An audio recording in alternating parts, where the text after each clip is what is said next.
peer-reviewed research, they have posted a quote by von Neumann that states that this should occur at all is a miracle.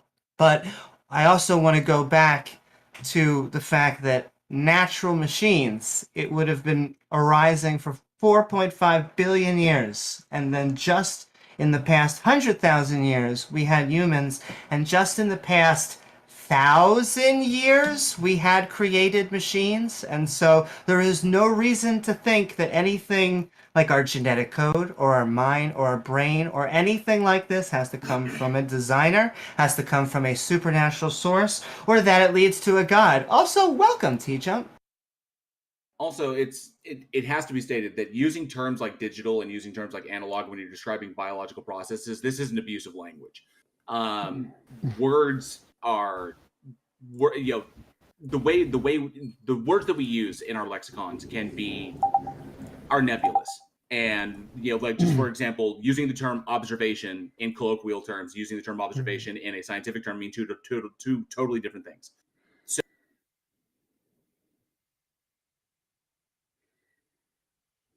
like code, like computer code and genetic code analogous, you're just abusing language there. So that's incorrect, and you should not do that.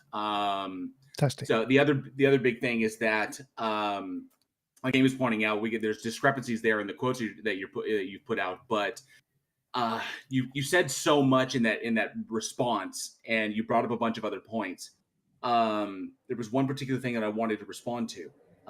What the heck did you say? Other than the watchmaker fallacy that you asserted again. You know what? Someone pick it up, because I got to try and remember. Oh, it was one of the early points that you made. Go ahead, TJump, if you had something to say. Well, I didn't come in for any of his opening, but I can pretty much guess what he normally says. Quotes aren't evidence, so it doesn't matter what quotes you present that say miracle in them, unless they have like an actual proof of what miracles are and what is required for a miracle. The fact that they have an intuition that they think a miracle is required isn't evidence, so it doesn't matter what any quote you provide actually says. You need actual evidence. Quotes are not evidence. Yeah, and the quote sounded like he was just saying, hey, this seems like a miracle. He wasn't saying this is actually a miracle, because there would be a lot that would come with that. Yeah, Taco, I don't think that we need to ask for proofs. What we need is what is the most plausible narrative to explain the phenomena in question. Now, Amy, you said twice. Well, what phenomenon in question are you talking about? About the fact that in life it is instructional assembly or codified complex specified information which directs the making of molecular machines and factories. And that state of affairs, in my understanding, is best explained by the action of an intelligent engineer which conceptualizes in his mind these artifacts and then instantiates both the blueprint and the information transmission system, which then actualizes and instantiates these machines and factories. Tangelo, when our DNA is actually putting in 4 different characters, it is actually making codons. Can I ask you, do you think that it is our genes doing this, or do you think it's God? Well, Amy, you previously talked about the genetic code. Could you, in quick terms, explain what the genetic code is? I would say we have 4 different symbols that we have as letters, and that we are, well, I say we, that our genetics creates words, codons, in 3 different symbols that creates our body. Okay, that is not the correct answer, Amy. The codons, they have an assignment to amino acids, like AUG, for example, is a stop codon. That is the genetic table. What does it? The messenger RNA, which stores, can I finish, please? No, can I finish, please?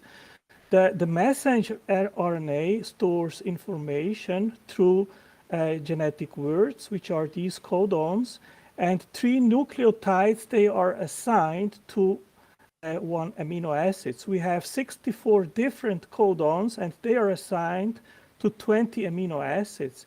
And in a translation, what happens? The messenger RNA goes into the ribosome.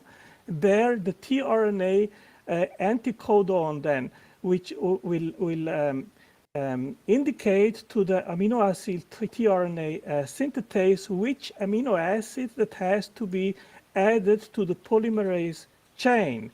And it will then be picked amongst these 20 amino acids and added to the elongation of the amino acid chain. So what we have is an assignment of meaning. And I can give you an analogy here. For example, you have a translation book from English to Chinese. That's not And analogous. the word, I'm and sorry, the that's word, not analogous. can I finish, please? No, And the Tangelo, word- I'm sorry, no, Tangelo, we've already been down this road.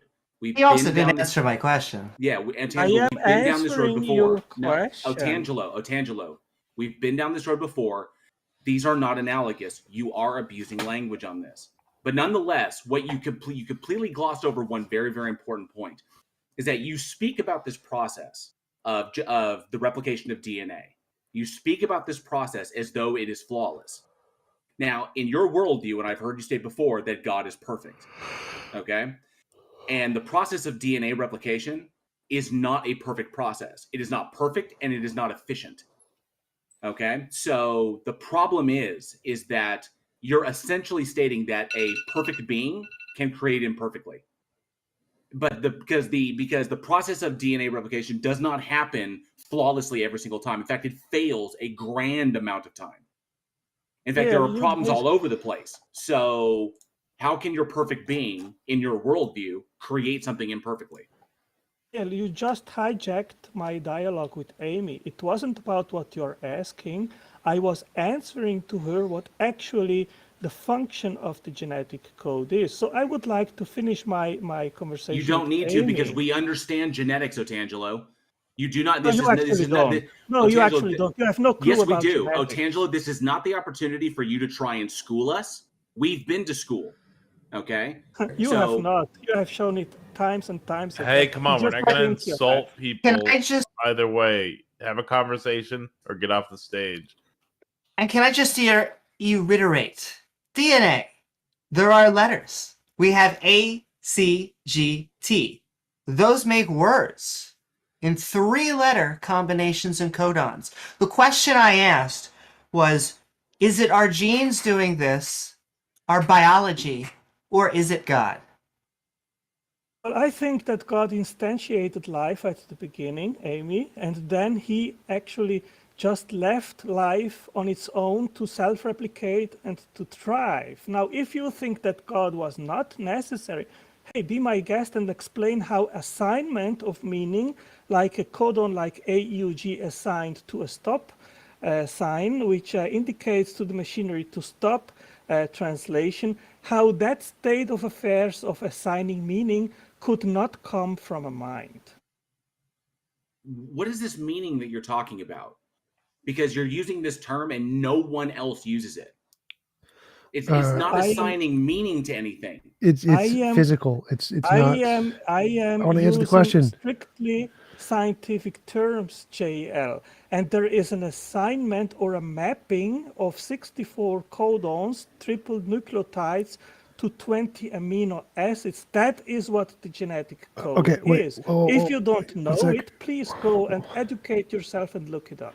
Tangelo, the way it stops is it's a physical marker. So there's a physical bond and a physical connection that causes it to stop. So it's just like the end of a river is a giant rock. It's not actually giving meaning to anything. There's no meaning there. It's literally just a physical interaction, like a switch. TJump, what is the function of the genetic code? There's lots of functions, and they're all physical. So every single one of them. So you don't know. No, that's just explained it to Amy because she didn't know it. Tangelo, there is no meaning. Less. There is no meaning in the DNA. It's all physical. It's a physical interaction, physical bonds, physical levers. There's no meaning that is required. Yeah, I find it deeply strange that you keep inserting this word like it has some sort of like that it has meaning when I think it has results. There are results. There are physical results that come from this process taking place. But you're trying to ascribe some sort of like extraneous meaning or agential purpose to it, which doesn't exist. And I don't know why you're doing this. I said assignment, JL. There is an assignment of codons to amino acids. That is a fact. That's physical interaction. Fact. So it's not meaning. That's just a physical interaction. It's chemistry. It happens through a physical interaction, TJump. The question is why that state of affairs exists where a codon is assigned or mapped to amino acids. That was my question. It exists because it's the process that produces life. If it didn't produce life, then it wouldn't be stable and it would fall apart and it wouldn't do anything. It's also Oh no, continue. Sorry. No, go. I'm sorry. Go ahead, Amy, please. It's a natural way of data becoming information, but it's been going on for billions of years. We have just become a species that can actually make programming languages. And so I want to know, where is this guy? And I also want to know very specifically, is this what convinced you, Antangelo? Is this why you are a Christian? Amy, when you see a blueprint on the table and you don't know how it was made, and it contains the precise instructions, sizes, materials, shapes, forms, and whatever is needed to make a machine. And you have two options there. Either there was intelligence involved to make that blueprint or there was not. Which of the two options do you think is the most case adequate explanation? In a blueprint that was made by a design creature, it was designed because that's how it's set up. But if you're looking at a clogged river, you have to find out, was it a beaver or did it clog naturally? Right. So we have an analogous situation, Amy, in genes where the sequence of nucleotides directs and instructs the making of a polymer chain of amino acids, which then will become a molecular machines, which are proteins. And if you don't have that specified complex sequence of amino acids, that strand, it will not fold in 3D form and then become functional. So the question is, where does that specified complex sequence of nucleotides or that information or instructional assembly and operation information come from? Either it was an intelligent mind or it was not. If you think no intelligent mind is required, be my guest and explain how non-intelligence can instantiate such specified complex sequences which are functional. So I debunked this entire argument last time. Like, there's a thousand steps to creating life, and the hypothesis that can make novel testable predictions to explain any of the steps successfully is the better hypothesis. Naturalism has made successful testable predictions about many of the different steps. They don't need to explain every step, just any step at all, like explaining RNA forming on clay or corpuscles forming on clay or just any step individually. If that's explained naturally and it was predicted by a naturalist hypothesis, that's evidence of naturalism. Intelligent design has predicted 0 steps. It was given a 0 explanation of any of the steps at all. So the better hypothesis is naturalism. That's just how it works.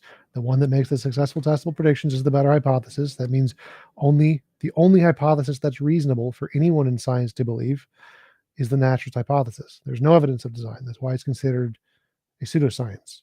So your argument's debunked. The better hypothesis is the one that makes testable predictions, which is naturalism. Naturalism wins.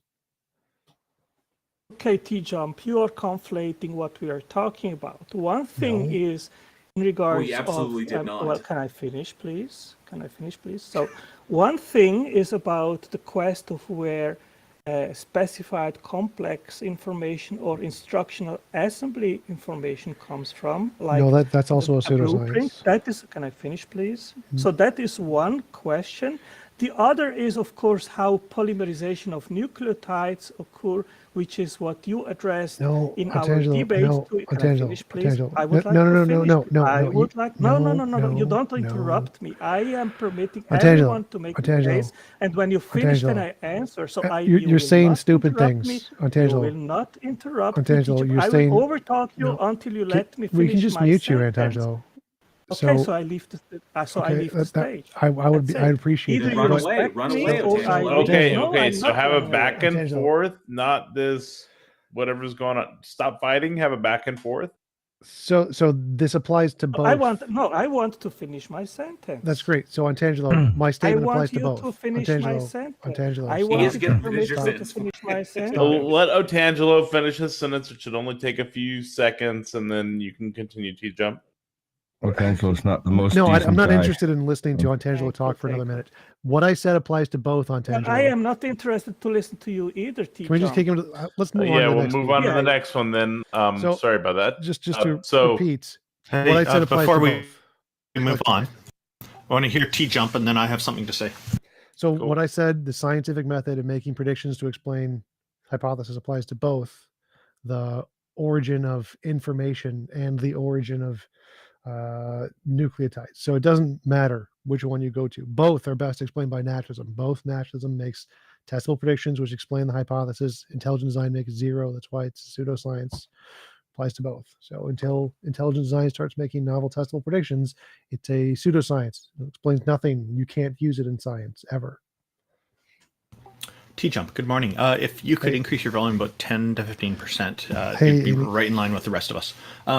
I just want to say, Otangelo did start to talk about one thing that I'm glad that he got cut off on. It was about Chinese characters being proof of Christianity, and there's so many problems with that. They're Testing. religion by well over 4,000 years, and to say that the Chinese characters come from Christianity just doesn't make any sense at all. They make all kinds of mistakes like that. First of all, the timing issue. Another one is they'll take characters and pull off the radical small portions of the characters and ascribe meaning to them that it doesn't actually mean those things. So that's another fallacy that's created with that. If anybody's ever interested in looking into more of that, it's just search. A good place to start would be Rational Wiki's Hanzi of Genesis, and that's spelled Hanzi. And I'll post the link for that shortly. Thank you very much. What was that? I remembered what I was going to bring up because at that moment, because he spewed so much stuff, he just gish galloped a whole bunch of information. But it was at the very, very beginning when I brought up that Francis Collins and the individual that he was quoting, that they pretty much stated their position that it was a matter of faith, and it was a leap of faith, and that reason and logic do not get you to a God. That you have to be willing to go there, make the emotional appeal, and they recognize its fallaciousness. They do. It's completely emotional. And then I brought up faith, and then he said that there's like a reasonable faith. And Otangelo, I don't know if you're still listening, but I wanted to respond to that, and because that was the biggest problem in everything you said is that no, there is no such thing as reasonable faith. There is reasonable confidence and there is reasonable trust. And confidence and trust are sliding scales based upon the evidence. You are conflating confidence/trust with faith. Okay? Faith is by definition irrational. It is not based upon evidence that can be collated, quantified, or tested, or or used to make predictions with. That is not how faith works. It is even recognized by early Iron Age philosophers that getting to these concepts requires the jump, because just looking at the world in itself does not get you there, does not get you to where you need to be. So that was the biggest issue there, is that if you rely upon faith, then you have no argument, because you're essentially stating that you have no evidence to support your claim. And that was the whole point, is to present the evidence that you have. And you immediately ended it when you said, it's faith, because there was no such thing as reasonable faith. So that was all I had. Jill Warren, I'm curious, have you by any chance created a video on these distinctions or written an article about it? Testing.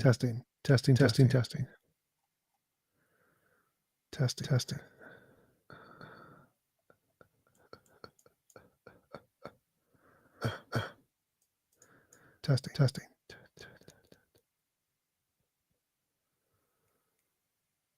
Input sensitive.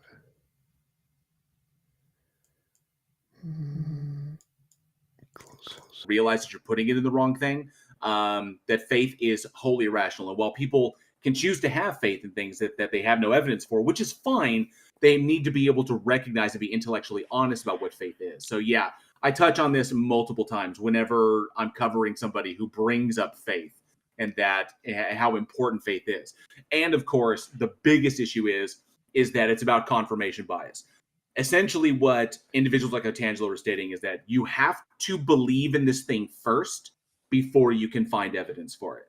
Is that I need to be, like they keep saying, like, you need to be open. You need to have an open mind. You need to have an open heart. You need to be able to approach this thing willing to see these things. It's like, well, if you entail that, if God requires that I believe in it first before I can find evidence for it, then that's extremely problematic, that your God would demand that I succumb to confirmation bias to justify my belief in it. And every time we get around to this, it's constantly put forward that your God requires the worst mistakes in human reasoning be made to justify a belief in its existence. Logical fallacies, confirmation bias, emotional appeals, arguments from incredulity, arguments from ignorance. None of this works. And yet your God requires it. Because if we take all of that out, if we say I'm not going to fall prey to this, and our methodology eliminates all of these fallacies and irrational and fallacious reasoning, then we don't get there. So why does this entity, as powerful and as loving as whatever it is, require that we eschew, in his worldview, from Otangelo's worldview, that we eschew all of the gifts of our brains to critically analyze evidence, to come up with methodologies that ensure that they are not biased, that we are doing things correctly and intellectually honest? Why does it require that we eschew all that in favor of the worst things? Why? That makes no sense. It makes no sense, especially if your God is all-knowing and would know that we would run into this problem in the future before it ever even created us. Which is a Ready for question the next speaker. I'm sorry. I'm sorry. Am I boring you, TJump? A little bit. I just wanted to say hello. I was a little bit late. What's up, but, Peter? hey, Amy. Really good to just say see you here. one last, and I'll make it quick, is that it was very subtle. He's tried to sneak in abiogenesis. So the genes, well, they are doing their natural thing for the past 4 or 5 billion years, but God came in at like the very beginning, the end. And Amy, one quick addition to your question that he didn't answer. He refuses to answer. When you asked him, is this why you believe? No, it's not. And that is the part that he will never want to talk about. It's also really, really weird that, he rejects abiogenesis when he doesn't think that God is living matter. So he thinks that God is some metaphysical brain without a body that exists out there beyond time, space, and reality, and that it created life. Well, technically, abiogenesis is life from non-living matter. So from something, life from non-life. So that technically is abiogenesis, which is weird. And then he says, no, it's not abiogenesis. I reject that. I don't know what his reasoning is. So go ahead, on to the next person. Yeah, I so know, but he won't talk about it. Eutychus. Yeah, Eutychus is kind of related to the last 5 minutes you were talking, J.L. Warren. So he was discussing with me in PM's evidence. What is your standard of evidence? I'll let him take over from there. Yeah, it doesn't even need to have a back and forth unless you guys want to, I guess. But just to be clear, like, I'm not an apologist. I usually avoid conversations with people arguing in favor of atheism because those conversations tend to go in like an academic philosophical direction, and that's just not a domain I can really speak fluently in. Well, I just want to interject. Can I just interject for a moment here? Just say we're not arguing for atheism. We're addressing the matter of whether a god or a goddess exists being presented here. Sure. I'm just saying that in general, I avoid those kinds of conversations. So I'm not like I'm not an apologist in that sense, right? And I'm not. Okay. I see what you're getting at. No problem. I just wanted to clarify that. Okay. Yeah, so I'm not really like trying to argue a point necessarily here. I'm more interested in like clarifying the framework of a discussion like this. because obviously I still hear questions like, how do you justify what you Go. believe in, or what is the proof that God exists, right? And it feels kind of like a trick question to me, because I have no idea what exactly would qualify as evidence for people. I was not raised in a faith, and I was militantly agnostic for nearly 2 decades. And the thing that brought me to Christianity is pretty subtle and based entirely around personal experiences, which I doubt I could ever adequately explain in words to another person, especially not a stranger who knows nothing about me.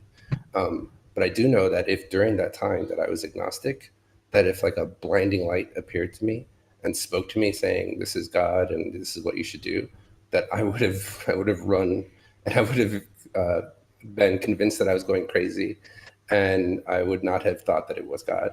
And I would still be very skeptical of any similar experience now, being a Christian, like that. Just automatically I get red flags if something like that were to happen.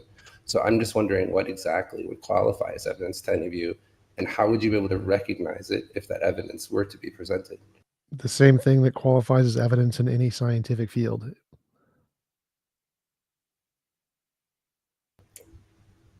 Can I just point out that the term militant agnostic is really funny? I mean, I'm sorry if anything happened, but Amy, my I was in the live sense chat, that like I don't know, and neither do you. my live chat pointed it out. I think that's actually quite a good definition of it. The issue, the thing about evidence is that obviously, things that when evidence is presented, we can test it, we can make hypotheses with it, we can make novel testable predictions with it. This is exactly what TJump said. It's how we would handle any evidence given something that is presented as evidence for any other claim. And when we apply, and methodology to that, then we can eliminate something that is proposed as evidence. We say, no, this is not evidence for it, or it's not good evidence for it, or it's insufficient evidence for it. So, but when it comes to like what evidence out there would convince us, the problem is that when you're presented evidence for a claim, the evidence seems to support that claim, it opens up more questions. So there's also the matter of, if a big super powerful entity showed up and said, hey, I'm God, and it was like, oh, wow. And it looks and appears like God and like that. Well, just because it does that mean that it's God? No, it doesn't mean that it's automatically God. It could just be a sufficiently powerful enough entity claiming to be God. Also, how would we know that this being is lying? So there's more questions there. So what evidence would convince us, like automatically and outright? I can only speak for myself. I honestly don't know. But if the God exists and it has the attributes that you think that it does, then it does. It knows what evidence would convince me outright, immediately, automatically, and it has yet thus far refused to give that evidence. So, well, as far as like testing it the same way we test anything else, like I'm presuming here that if that means like that there's some if we discover something that goes against everything we know about the laws of physics or something like that we're just going to assume that we don't know everything yet about physics, and we'll have to wait until we have an answer for this. It's not like there's going to be something that is going to happen that would be like, oh, this is God, because we don't even have a definition for what that is, right? Scientifically. So if we're just speaking scientifically, like, how do you find something you don't have a definition for?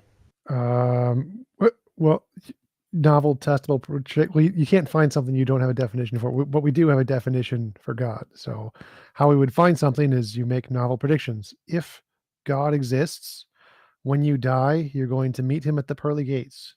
That would be great evidence. That's when that happens. So making novel predictions about things is pretty easy.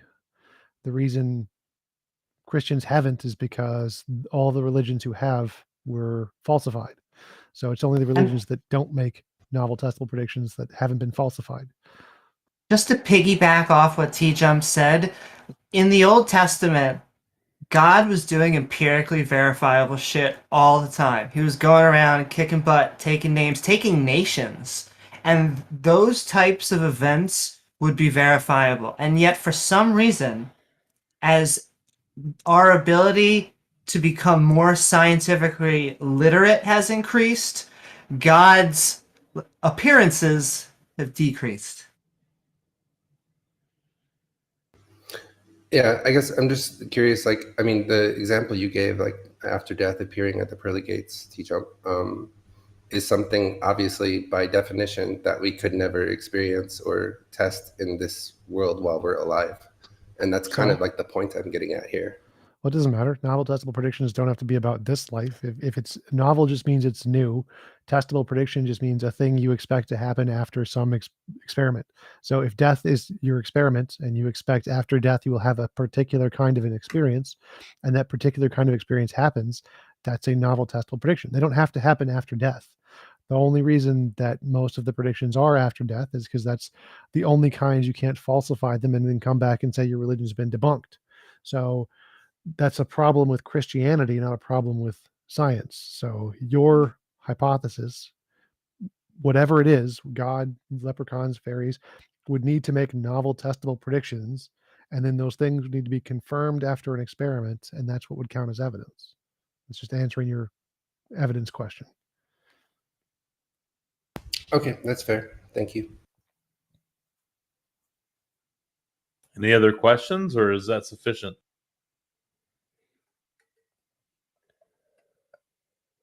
Can I ask what convinced you? Is there some knockout reason that puts you in the theist camp? I think he mentioned personal experience. Beat me to earlier. it. Ah, gotcha.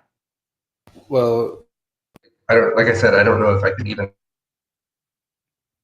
words, but I mean, it was based around the transformation I saw in a person, and I also kind of always like had an intuition that there was order in the universe, and there's a reason for that order. Now, you know, that right there, that sentence is going to trigger a line of responses that I have no interest in responding to, because it's going to get like, I'm not here defending what I believe in necessarily. I'm just telling you because you asked. One quick question. It's probably not the transformation. I mean, we have Amy here, but it's probably something different. Can I ask what the transformation was? Well, If you don't want to say that's okay too. I mean, it's subtle enough that I don't think I could really explain. I don't think I'm able to do justice to it by trying to explain it. So I don't even want to try.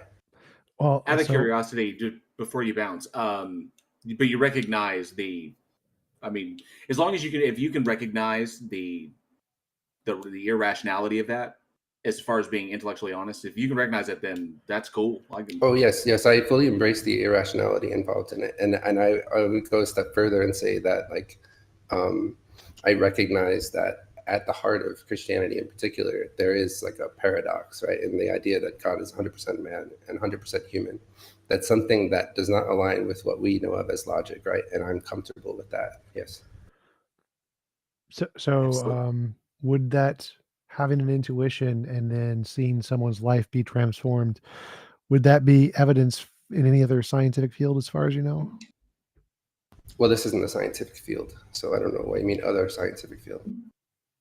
Just any scientific field. Would it, like law, history, biology, it would physics, chemistry?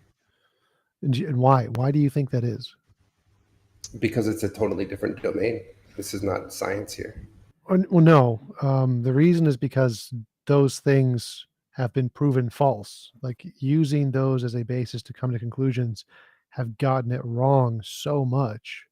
We know we can't trust those as evidence. They have been filtered out in the scientific field. It's not because it's a different field.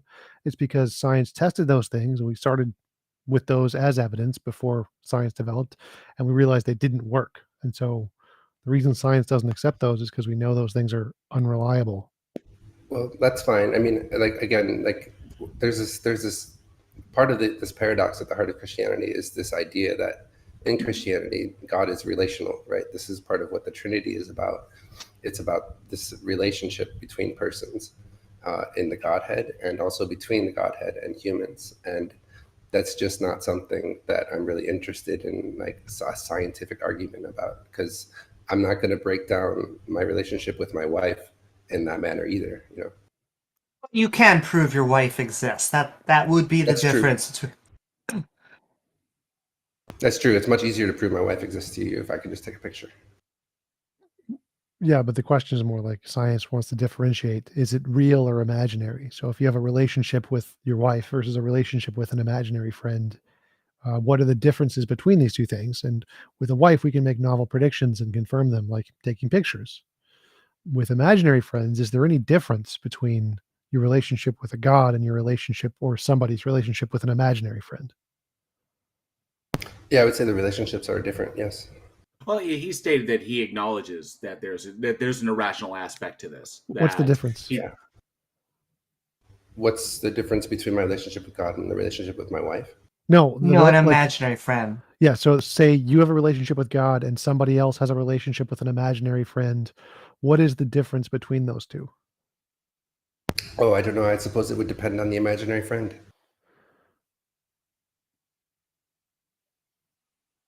I don't really, I don't go down hypotheticals that much because I can't get in another person's mind.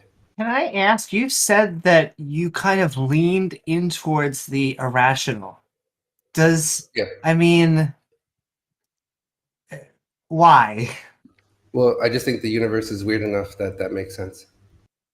he can. He's allowed to do that as long as he's being intellectually honest and he can acknowledge it. I would say that would be the biggest point. Is the minute when you begin saying that your irrational things are completely rational and that you have justification for them.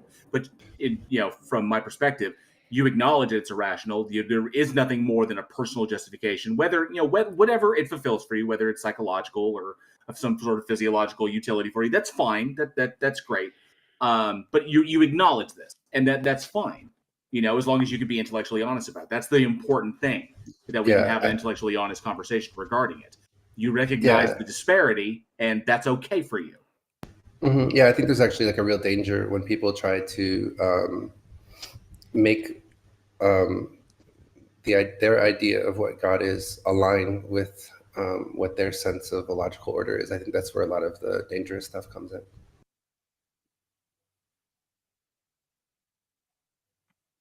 I would also, well, and like I said, Taco, or if anyone else, if I'm overstepping time, but I kind of just want to know and press on like the whole Christianity thing, because from one aspect, you almost sound very deist, but you have a personal relationship with Jesus, and I always want to know, do you believe? And tell me if this is a straw man in ritual human sacrifice is a good thing. Ritual human sacrifice is a good thing. Yes.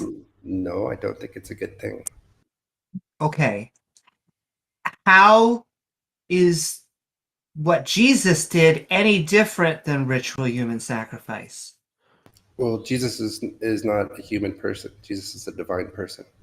Okay, so you're right. Let me steel man the phrase. Person sacrifice, not human sacrifice. Or how do you think ritual God sacrifice is moral?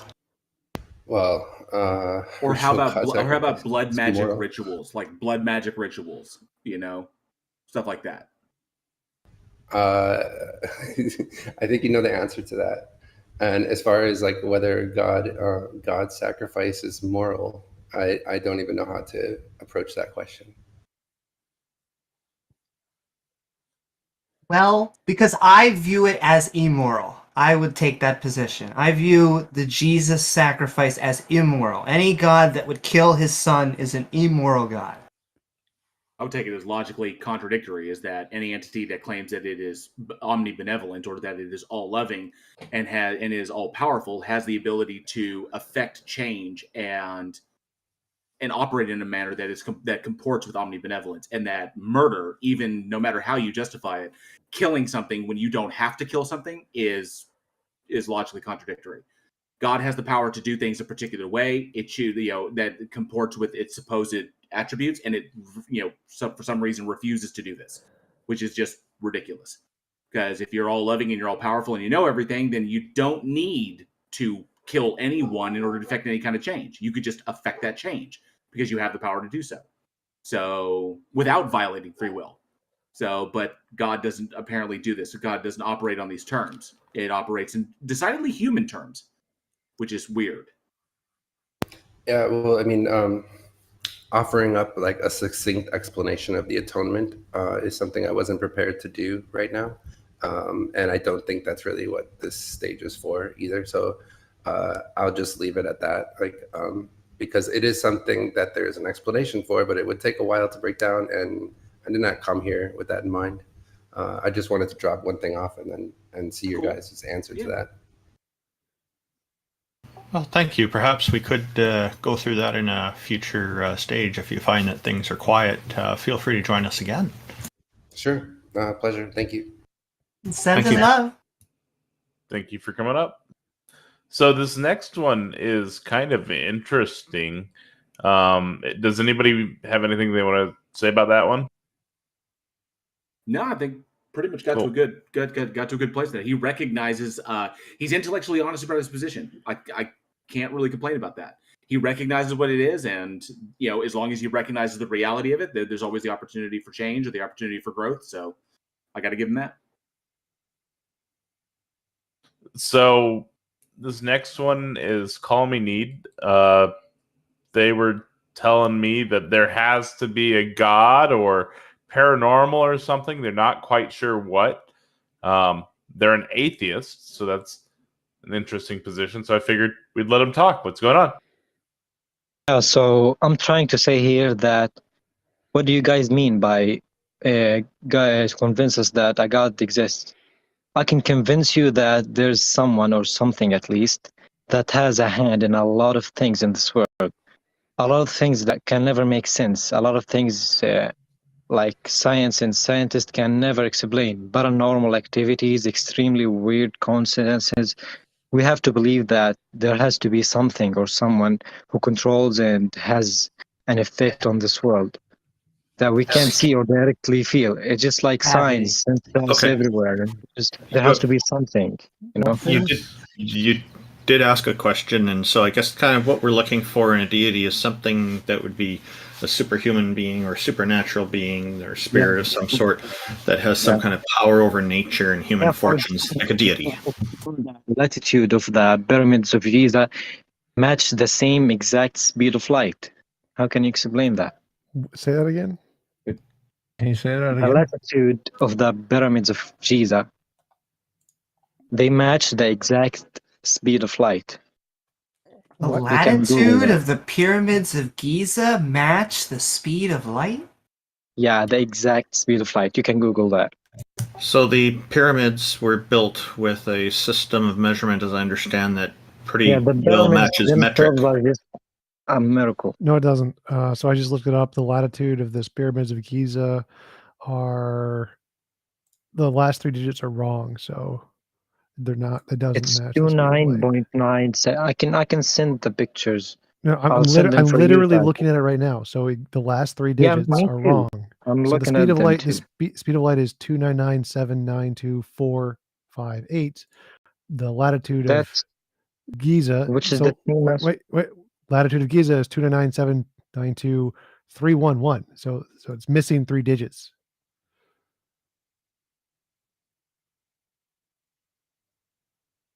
yeah, because they're extra digits. Yeah, so it's not. It If doesn't. it's a miracle, it should be precise, right? They're extra But digits. the latitude is just So I don't know how to explain that. the just- latitude 299,792. It can't be more than that. You understand me? Stop.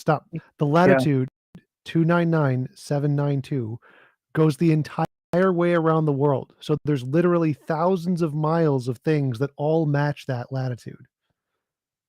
Like just Google latitude 299. I don't Find other understand what that buildings. There are tens of thousands of buildings that all have the exact same latitude. Yeah, but why the pyramids? Isn't that a coincidence? Yes, it's a coincidence, just like every other building that's on the exact same latitude. And you think it just doesn't mean anything?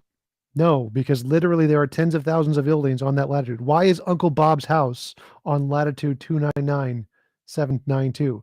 Why did the designers of Uncle Bob's house plan this? Is this a message from God that they Pyramids wanted to put were it? built million years ago. It doesn't and matter when it was built. nobody knows Uncle how Bob from they were 3,000 years built. ago. Why is Uncle Bob's house from 3,000 years ago on the latitude 299,792? This might help. So call me Need. What god do you think is real? Which of the Egyptian gods is I real? was born in a Muslim environment, and I grew up as a Muslim, but not anymore, honestly. Mhm. A lot of things just don't make sense. For I'm Allah is curious. the God. I'm curious to which Egyptian god do you think is real, or all of them real? I don't think that there is an Egyptian God. I don't think there is a God. I'm not certain about So that. Well, I that's a believe different that there topic. has to be something. the thing That's is, what I believe. though, hold on. The thing is, though, you point forward that the pyramids being there is evidence. If it should be evidence for any god, it should be evidence for one of the Egyptian gods, correct? No, that doesn't not the matter. god. No, that have to doesn't be because matter. there are so many other coincidences. So I want to go back to the Yeah, actual There are even- topic. So But the pyramids it doesn't matter were what built. God. It doesn't matter what God. Yeah, The pyramids. it might not be a God, even some kind of power. I don't know. I don't believe that there's a God myself, but I believe that there has to be something or someone. That's what I believe in.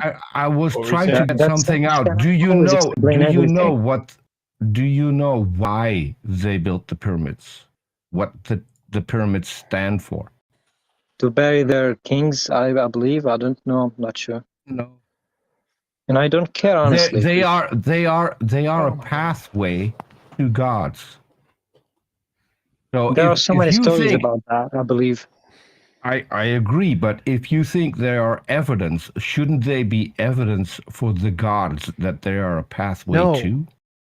No, it doesn't matter. How Really about relevant. that? So I- I want to go. I want to go back to the actual argument. TJump, please let me ask my question. I never interrupt you, so why are you interrupting me? I answered your question. Your question does not logically I follow. didn't ask you a question to answer.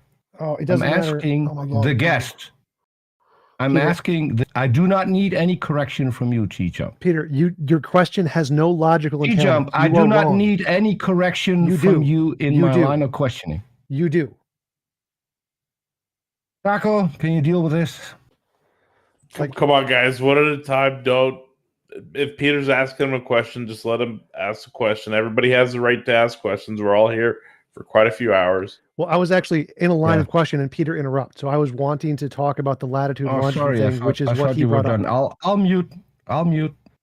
No problem. So the latitude longitude thing. One, none of the specific pyramids have a latitude or longitude on the speed of light.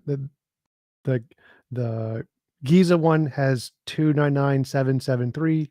The Sphinx has 299,753. The Pyramid of Khufu has 299,759. But if you just go to a map of the world and you type in that latitude, and you can see a big line, it goes all the way around the planet, and you can just zoom in to literally any country you want on that line and find someone's house at any time in history. Does the fact that that person's house being on that latitude indicate anything at all? Are you saying that every house has a latitude of 299? Every latitude in that line, so latitude and longitude are lines, they parallel up and down and left and right all the way the world around the planet, right? Oh, I got it. Well, that was just an example. I didn't do any research or something, but that's just one of the paranormal activities that I've noticed that just led me to think that there has to be something or someone. There are tons of Wait, why is miracles that? Why is and that things that paranormal? don't make any sense. Why That is that? science can never explain. Why is that paranormal? Again, there is a line, the latitude line 299,792 goes the entire way around the planet. So there are thousands and thousands of houses that have all been on that line. What about that is paranormal or supernatural? Look, as I said, I didn't know any researchers, so I'm not sure if I can answer that. I'm not sure if you're but I'm sure that there are tons of those things that you can't just explain. If this one is wrong, there are so many others. I think I can answer that. What it sounds like you're telling us is something really cool happens with something else that's really cool. But you would have to show us why. You would have to be like, the people who built the pyramids of Gaza knew the speed of light, and they put this building here because they were trying to transmit that thousands of years later they were trying to give us this information. Or it could be like TJump said, and they just picked a random address they didn't know. And it's just a really cool thing happening with another really cool thing. What about like latitude line 3.1415?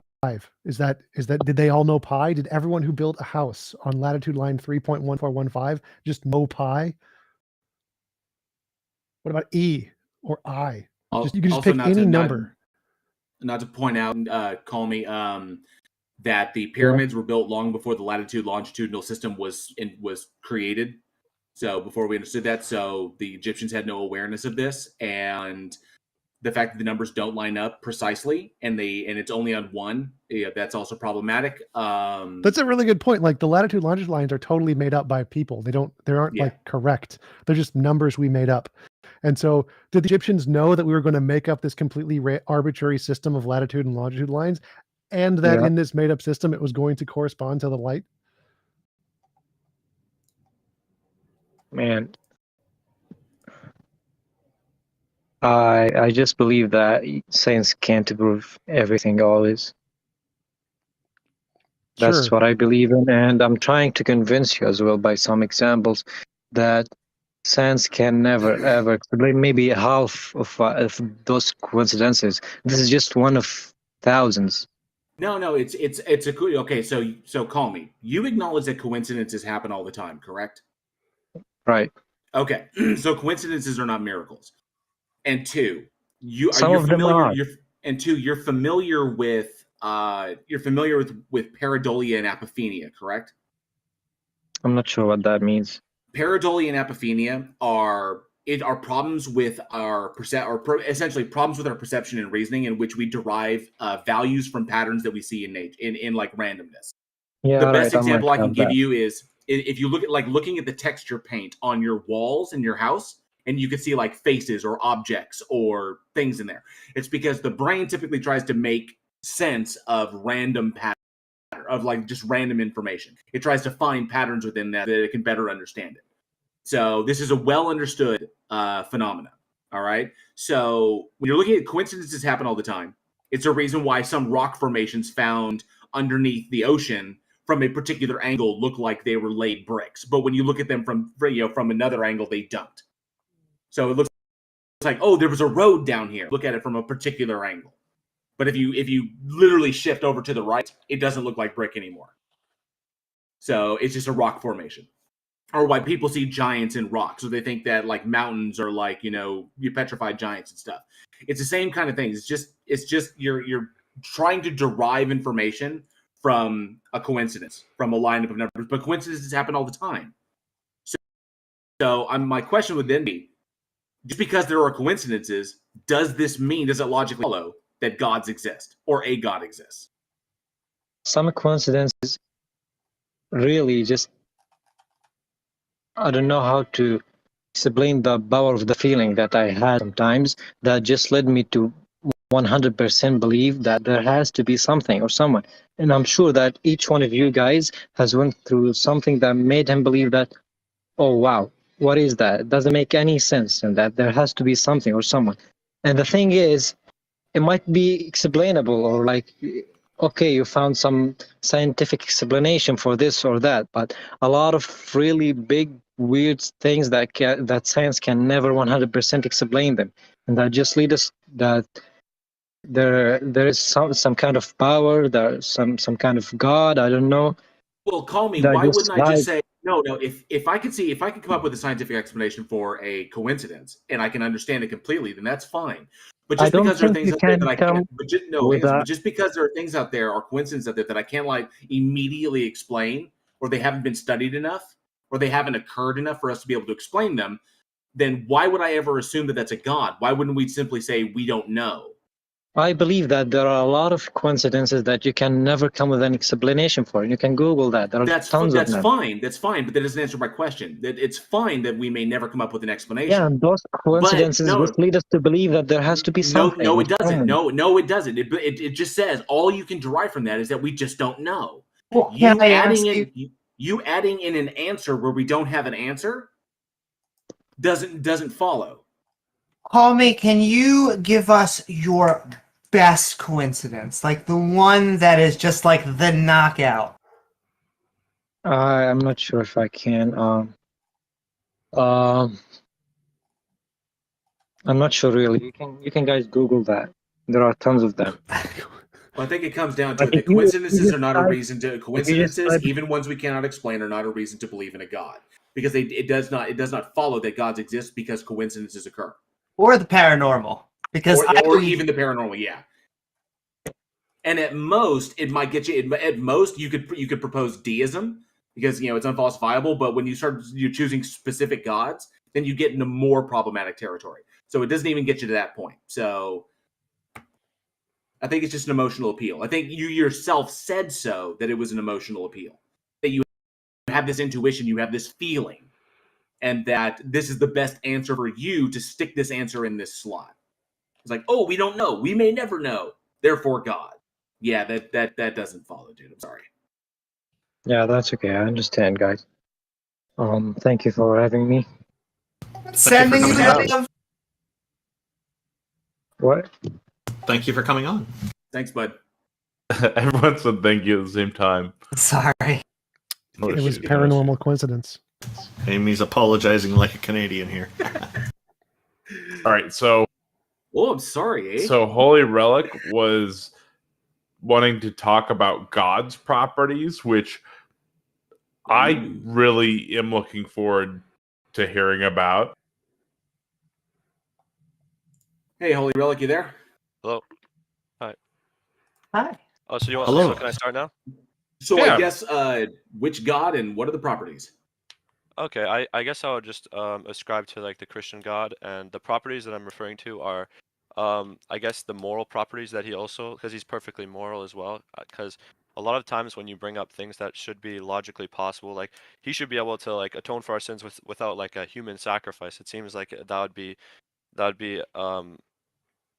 didn't make much sense to much people, but I think that the only thing I'm going to say, and I'll leave it at this, is that there is a moral property and I guess a moral world to the way things are done, so that God can't do everything, and I think that he does have limitations by definition, and because he has to abide by a moral framework. For instance, like he couldn't do an immoral thing, for instance. So if it would be immoral for him to, I guess, forgive sins within a way that wasn't sacrificing his son, then he couldn't do that. Well, are you stating implicitly that God is morally perfect? Yes. Then how So can that- okay? So, but there's a logical contradiction there because if a morally perfect being would not be able to create beings that are morally imperfect or beings that are capable of being corrupted, Why do you think that? because that's the attribute of perfection. Is that perfection cannot create imperfection? That if you were if something that is perfect creates something that is imperfect or something that can't.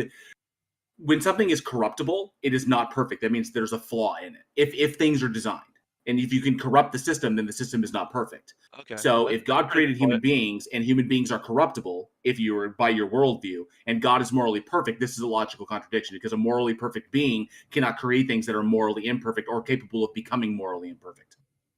I actually understand where you're coming from. That's a really good point, but I just don't see personally how that follows, because I think that in order to be morally perfect, you have to be a god, and I think that the fact I guess I would have to just go to the common like free will type thing, right? I don't think that creating free I think the alternative would be like us being like the wind, not having any choice, not like anything. I think this is also a little bit beyond our understanding.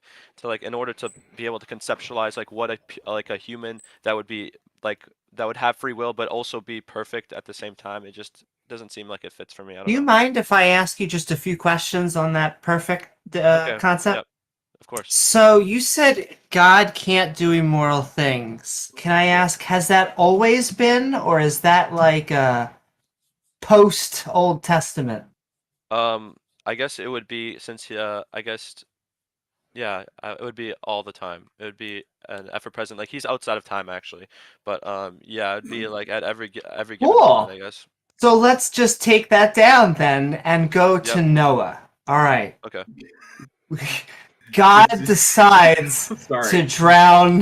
No, I mean everybody, basically everybody, right? There's a single family, but if this was a horror film, it would be everybody. So Isn't how do that I justify immoral? that? Well, I guess I would have to know all the surrounding circumstances. Like, it's supposed to be described in the Bible. Well, there's like two implicit assumptions here. Like one of them would be that God killing anyone would be a bad thing necessarily, which I don't Yeah. agree with. Um, another thing would be the circumstances in which he chose to like make that decision would be like unjustified. For instance, like I think that you can play the game both ways. Like if someone, because like the idea was at the time like a lot of the people were very immoral and they were like um going away from God's I guess covenant. But What about the babies? There are a bunch of wait, babies. can I finish this point? Can I finish this point and then we can go on to the babies? Sure. So I think that if so let's say someone was violating God's covenant or whatever, and they were killing people, they were killing hundreds of thousands of people, right? And then I feel like you have like this type of inner something inside of you that says like he shouldn't be allowing this guy to be continuing living just committing this much evil. God should have been able to stop this person killing hundreds of thousands. So I feel like you can play the game both ways. Like if the society at this point was evil to the extent where like it was pretty much beyond repair and he wanted to cleanse the earth in that way so that there would be possibility of virtuousness and I guess his will being fulfilled in the long term, then he would do that as a morally perfect and all-knowing agent. I don't know if that answers your question sufficiently. So I have another question or two, but it's leading where TJump is, so I think I'm going to hand it off to him. So was it moral for God to drown the babies? Were the babies killing anybody? Did the babies do anything immoral there? Okay. So that's a really good question. I like that question too because that also goes into like another point where they talk about like how what was it, the Passover where God killed the firstborns of the like the Egyptians, right? Um, and like as a punishment for like the Egyptians not letting his people go. Yeah, and he And sent the bears to kill the yeah, 40 kids, and he killed yeah, Jacob's exactly. daughter. He's killed lots of children. That's those are all really good questions, and I can't pretend that I can corroborate every single one of them, or even sufficiently one of them.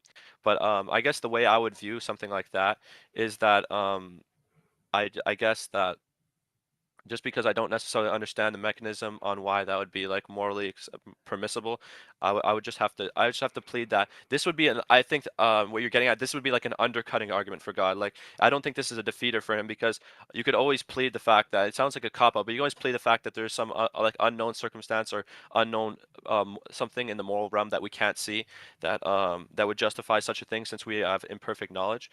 But like I think the whole point, I think this is just like not getting to the heart of the issue because all of these arguments you're speaking of are kind of like undercutting defeaters and not just like complete Well, the knockout argument. big defeater on this is that you've stated that God is morally perfect. God has always been morally perfect and always will be. The problem is that you also gave other attributes there. You said God is all powerful, that essentially God can perform any action that is logically contradictory, and that God is all knowing, that God possesses all true propositions. So the issue there is that the question then becomes, could God have performed any of these actions in a different way to affect the exact same change without resulting in mass death and destruction? I think any answer we could produce is based on imperfect knowledge. Therefore, it's No, not. the answer is yes, because it's omnipotent, so it can do it. If I can look at a situation, say that there's a bunch of evil people all over the place, right? And I need to come up with a solution for this. So one of the solutions in my omnipotent repertoire is drown the planet and everything on it. So that's one option I have in the infinite span of options that I have because I am all powerful. So if I am also morally perfect, then I can come up with, I as a human being can come up with a more morally justifiable response to sinful people everywhere than drowning the planet. So if I can come up with it and I'm just a human being, then you can guarantee that God can come up with it. And God already did. In his omniscience, God already knew the more morally perfect action. So that is a violation. If there is a more moral option and God did not use that, then God is not morally perfect. Okay, I can understand why you would think that.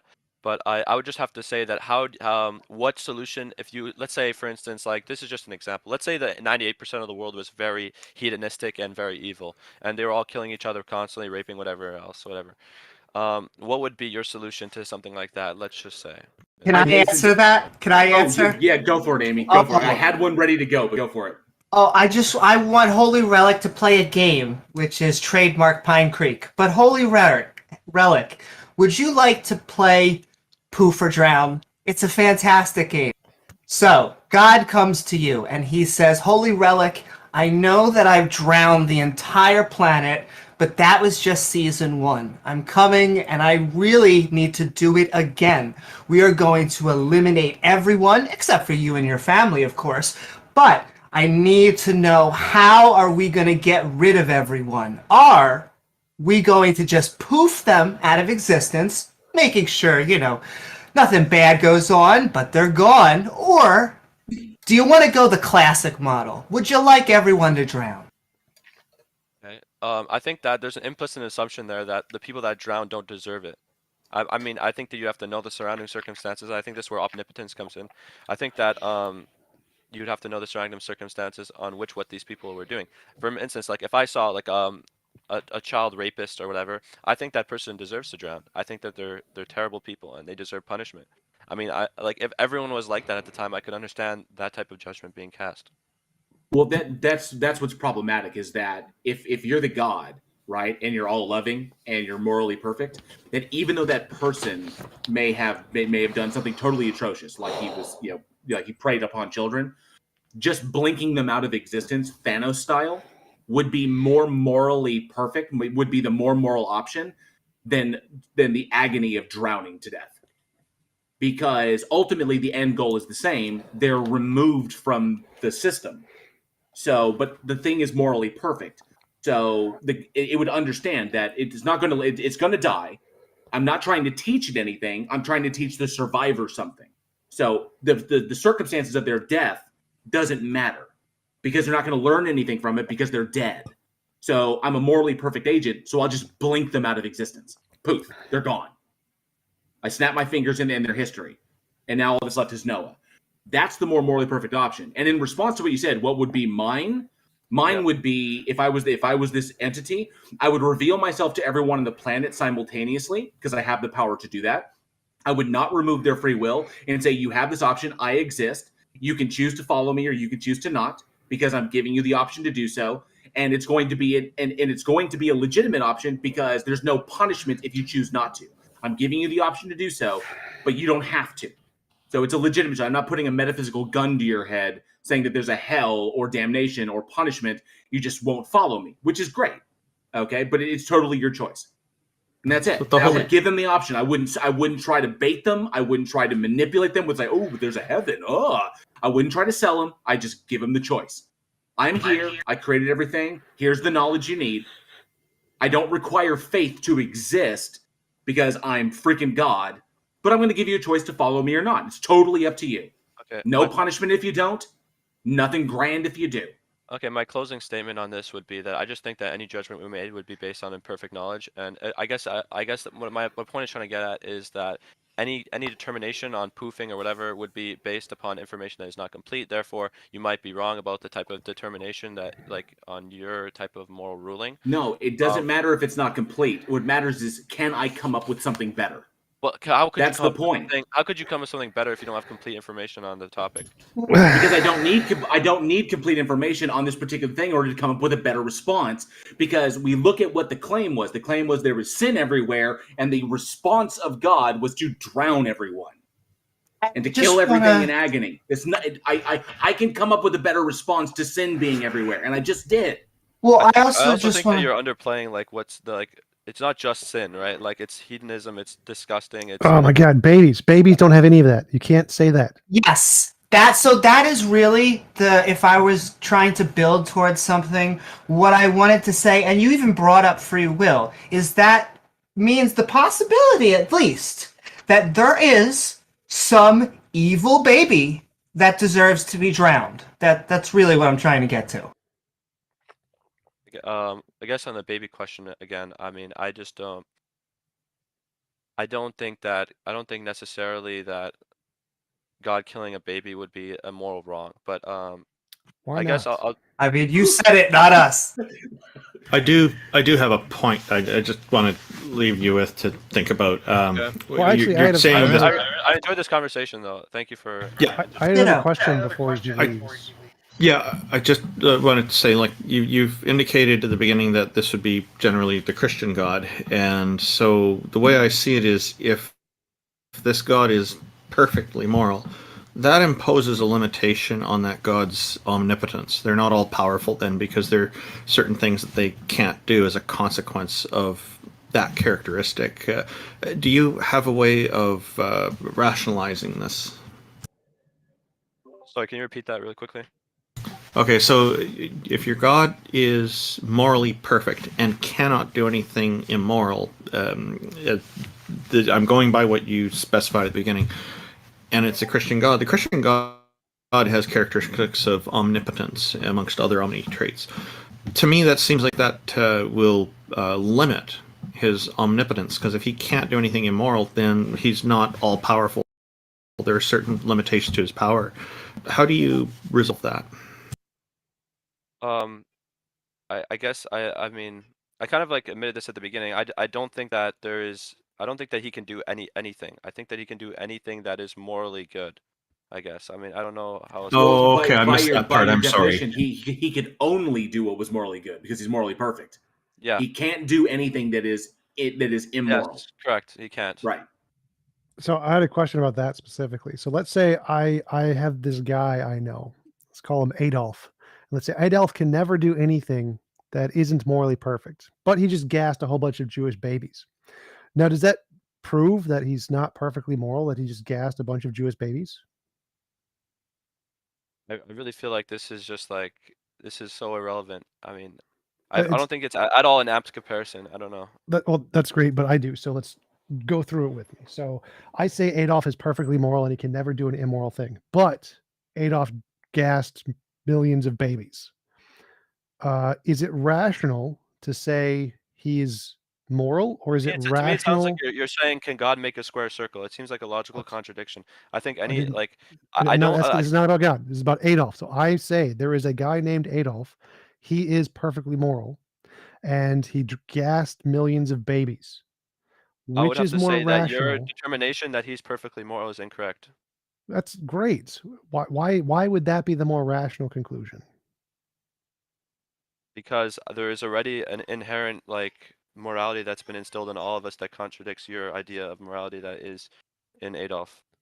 Right. So the fact that he killed millions of babies means he's immoral, right? Yes. Okay, I'm done. And there really isn't an inherent morality built into every human being. It's not a universal. Is that I think there's some morals are constants that are. I think there are some universal constants, but there are some things deriving from said constants that aren't universal. Well, I mean, there's like psychopaths who have none. That's I think and more what he was getting that at. that would support the fact that it's completely and totally subjective, because morality is subjective to the individual, I it's don't think the subjective to the exception group, affects the rule. it's subjective to the village, subjective to the nation, subjective to the planet. I don't think the exception creates the rule. I mean, I don't know. Well, But if you it's can't say. Go ahead, TJ, I'm universal sorry. and exception are mutually exclusive.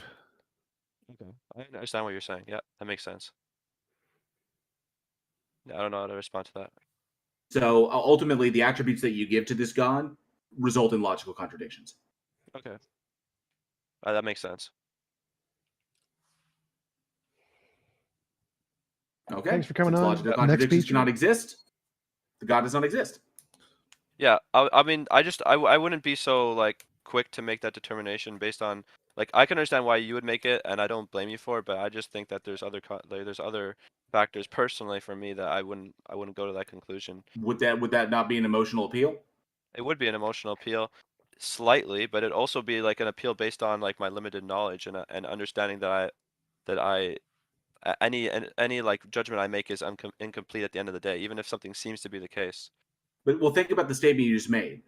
I don't know everything, therefore God.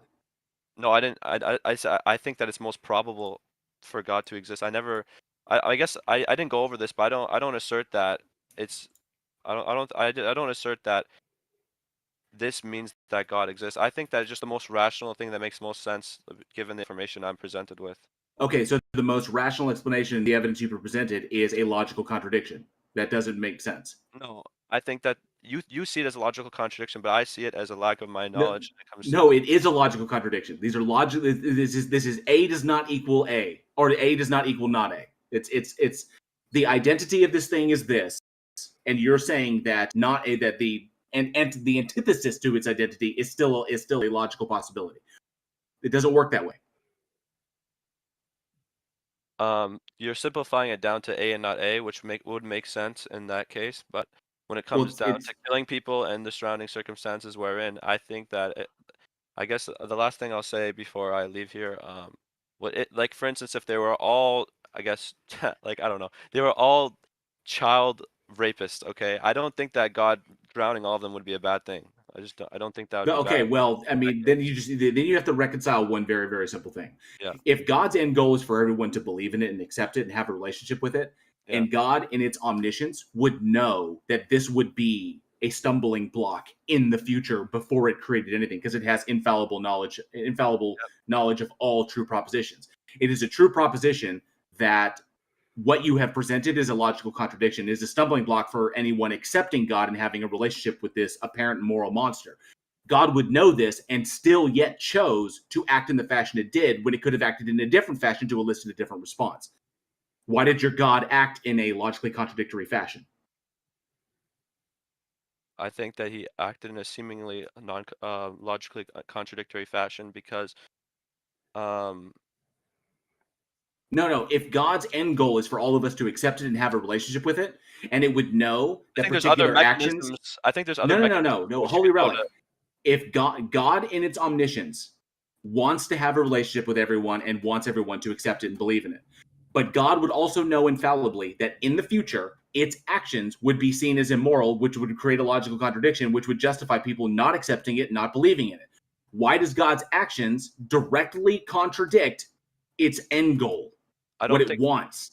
Another thing is I don't think that not knowing one thing about it. I don't have an answer for that. You're right. I don't have an answer for that. But just like you don't have an answer for the beginning of the universe, I don't have an answer. Sure, for I do. this. So how did the You universe? didn't ask that. This hasn't been the conversation about cosmology. No. So what I'm saying is that yeah, there is limit to like my knowledge. Like if you're asking me that specific question, I don't know the answer to that. But I think there's also a limit to your knowledge and your worldview. Yes. As as a result of Gödel's incompleteness theorem or the halting problem, there's information out there that we will never possess and that we can never have. Sure, I acknowledge this. It doesn't mean that it doesn't follow that a God exists. Which is why I said earlier, I summed up your entire position. I don't know everything, therefore God. That's not why I believe in God. I'm just talking about a specific like sub argument on his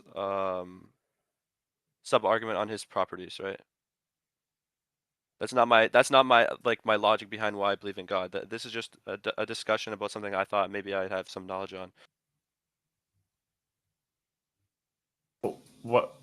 Why do you believe in God then? Because we're trying to be convinced here, right? Yeah, I'm sorry about that. But I wanted just to talk about that specifically because a topic that was brought up. Because you want an argument specifically for God, I'm sorry I brought that up if that wasn't relevant to this discussion. It's like something presented that doesn't require fallacies to. No, I just wanted to discuss. I wanted to discuss this part of theology. I didn't necessarily want to convince you, so I guess that's my fault.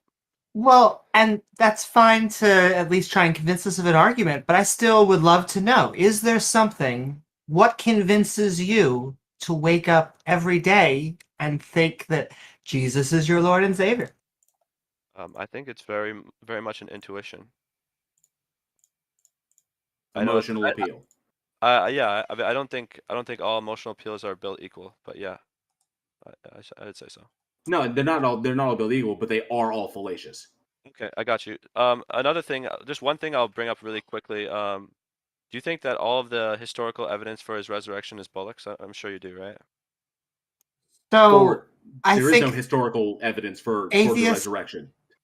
Okay, so can you walk me through some of that? Some of the nothing. Yeah, some of the nothing. Like so, like some of the claims, like for instance, the empty tomb. Do you know about that? Do you have a historian that makes any claims about Jesus' resurrection? Because I'd love to hear Yeah, a the only story, historian that says something about that. the That'd be only interesting. the only story about it is in the Bible, and you can't use the source of the claim to prove the claim. Well, so more specifically, It's also history like and other. law don't accept testimony for things that have no empirical basis. So miracles, magic, mythical creatures, paranormal, supernatural, UFOs, none of those are supportable by historical testimony. There's no historical document that we accept any of those things in any of them. So like Pliny the Younger, Pliny the Elder, they wrote about the origin of Rome and how Rome was founded by Romulus and Remus and they were raised by a wolf. No historian accepts that. It's in a historical document from an actual historian of the time period, but we don't accept it as true. So history as a field is not allowed to accept any miracles, magic, mythical creatures, paranormal, supernatural, UFOs based on testimony. You'd need some kind of actual empirical evidence that those things are actually possible before historical testimony counts as evidence for any of those things.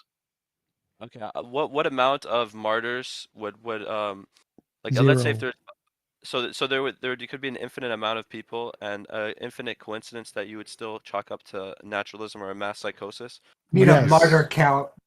Yeah, That yeah. seems The that seems number that seems like number a of bit martyrs is irrational, irrelevant. Well, it would be irrational to say that something is true because a bunch of people are willing to die for it. The fact that people are willing to die for it doesn't increase the probability it's true, no matter how many people are willing to die for it.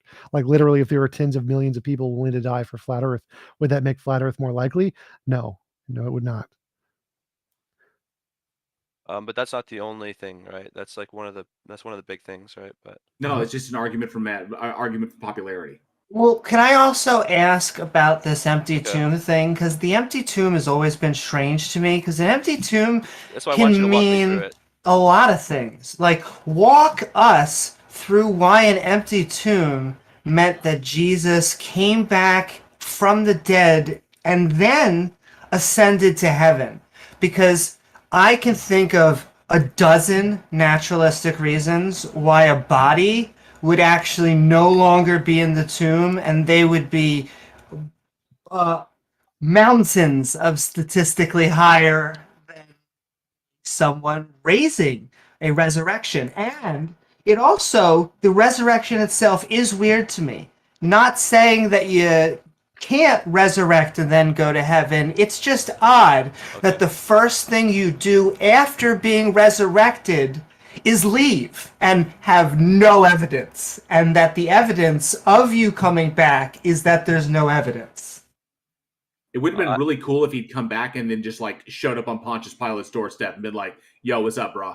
Yeah, I actually have my own explanations for this type of thing, but it might sound retarded to you guys. I don't know, but I could try explaining that. But another thing I have to like, I guess the assumption would be that the empty tomb, like you put the body there and there was Roman guards presumably like keeping watch 24/7 and the body disappeared. I mean, I don't know what else to say about that one. There's actually multiple accounts throughout the Gospels. Each Gospel is a different account of what happened at the tomb and who was there, who discovered it, what was going on. The whole point is what Amy is bringing up is that an empty tomb, this says nothing about divinity. It just says that the tomb was empty. It says that the most logical response that somebody removed the body is all it is, or burned it, or did something, or burned it, or buried it somewhere else, or stole it so that the Romans couldn't get to it. Nobody could try to. Maybe they were just trying to steal the body away so that nobody could try and lay claim on it or steal things from it, or what for whatever reason. There's a number of reasons why a body would disappear because humans have been stealing corpses for a long, long time. To try and keep them out of other people's hands, try to give them appropriate burial rites, whatever. It says it does not logically follow. Divinity does not logically follow from an empty tomb. Not to mention, there is no historical account of the resurrection outside of the Bible.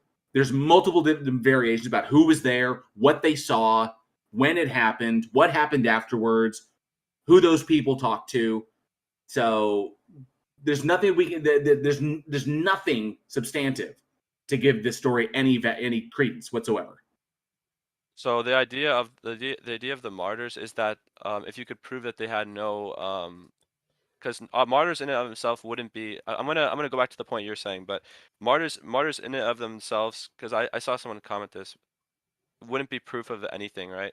But I think that People willing to die for something exactly, is yeah, it not wouldn't, proof. Is yeah. not proof of the existence of what they're dying for. But if they had no vested interest and they had nothing to gain from it, I think that's pretty decently good evidence. No, but they convinced themselves that they did. No, but if they were, I actually did a live stream on this where we broke down every single one of the martyrs, listened to the book, and explain how. Can you send that to me? That'd be really interesting because I'm not someone who just like is closed-minded about these types of things. I loved learning about it. And Wait, why? Can- Why do you think that whether or not they genuinely believed matters to the truth of the statement? Like what? Indeed. It's not about whether they. I mean, like, if he could come up with an explanation for them martyring over this that wasn't them thinking this was true, that would decrease Grant the they inherent think it's probability. true, so they think it's true. So what?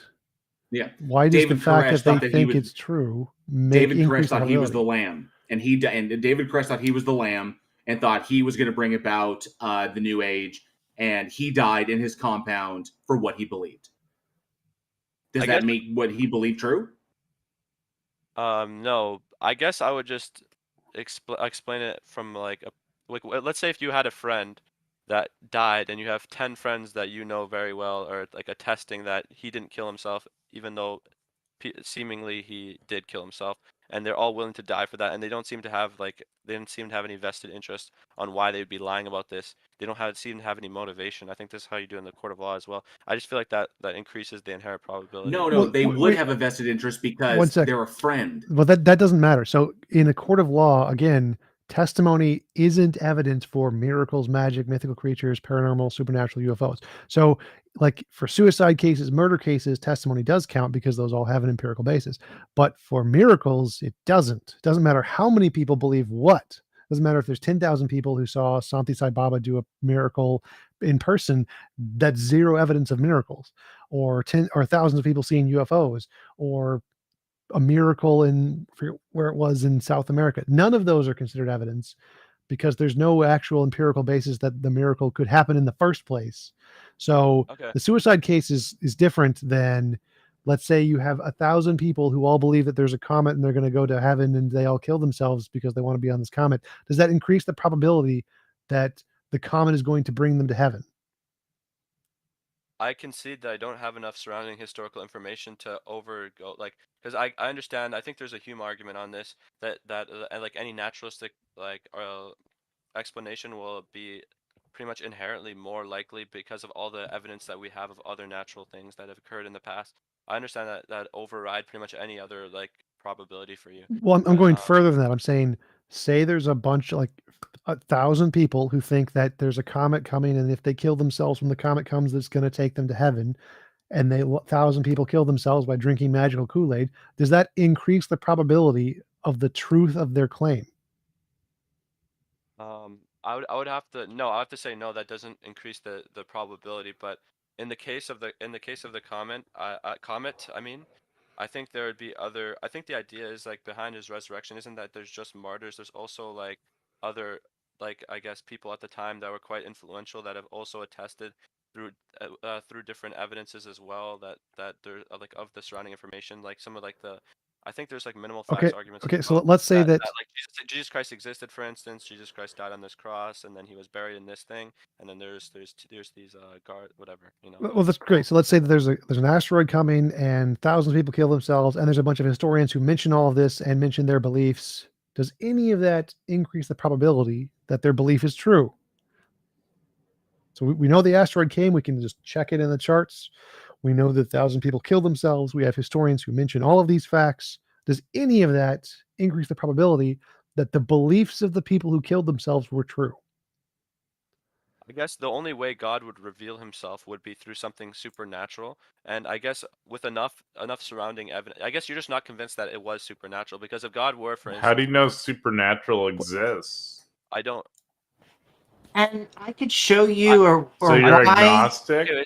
So I would view it kind of as like a knowledge versus certainty thing. I think that I don't think I'm certain of this, but I think that there's reason for me to believe that it's Well, that's true. that. I'm asking about the reason thing. Like, I don't care about the certainty. Let's just grant it was supernatural. We just don't know it yet. My question is does the fact that the people believed it and died for it count as any evidence at all?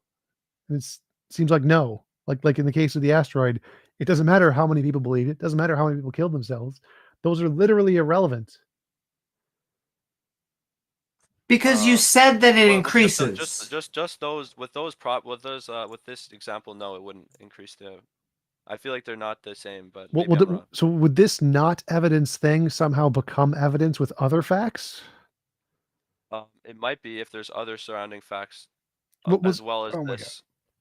So I think that if there's like other other things- evidence, there's other things that other count as evidence evidence. on top of martyrs. Okay, so But so the let's martyrs go have back. been Go back. discredited. Go back. So martyrs, the martyrs of the asteroid count as zero evidence. They are zero reason to believe this is true. But you're saying if we add in other things, that zero somehow becomes more than zero? It's a cumulative case, I think. Okay, so the zero becomes it's a zero. So if you add zero, it doesn't matter how many times you add zero, it's still zero. So my question No, is I don't think so, because I think that like, for instance, that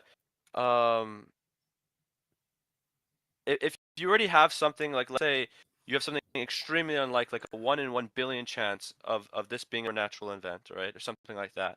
Like it's a low chance, but then something crazy, some crazy piece of evidence brings you up to 50% evidence. I think that can be like since the zero would be still. I don't think it's zero. I think that it's like a very small amount. That's what I'm trying to say. Very, very like minuscule amount. And that I wanted to ask. Very You minuscule. I said don't that think it it's zero. increases with every martyr. I wanted to know I think it's a how very small much amount. does it increase with every martyr, and if I'm trying to buy martyrs, how many would it take to get to 100%? That's like a really hyper intellectual. Like I don't know. Like I can't give you a number. But well, can I ask, how convinced are you that Jesus Christ is your Lord and Savior? I would put it above 50%. Ooh, interesting. About 50. That is fairly agnostic. how many martyrs does it take to get to 1%? Like that. That's like a hyper. I feel like there's other surrounding factors too. Like that just accounts for a very small percent. I don't know. Like I can't give you an answer to that.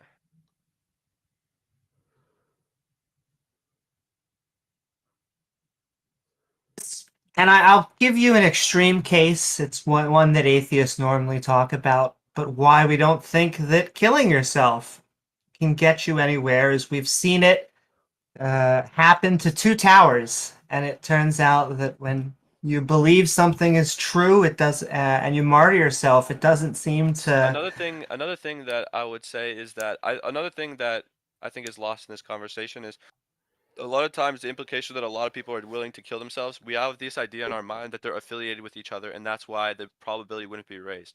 If there's a 500 people that walk up to you and say that this flying saucer is coming, and then the flying saucer ends up coming, I think that you would respond to it a lot better if you could determine that these 500 people weren't connected whatsoever, and they're in different parts of the world, and you can determine that they had no connection because they had no technology at the time, and they all said at the exact same time at different parts of the world. I think that would really raise the entire probability. Okay, I got one of those. So Right.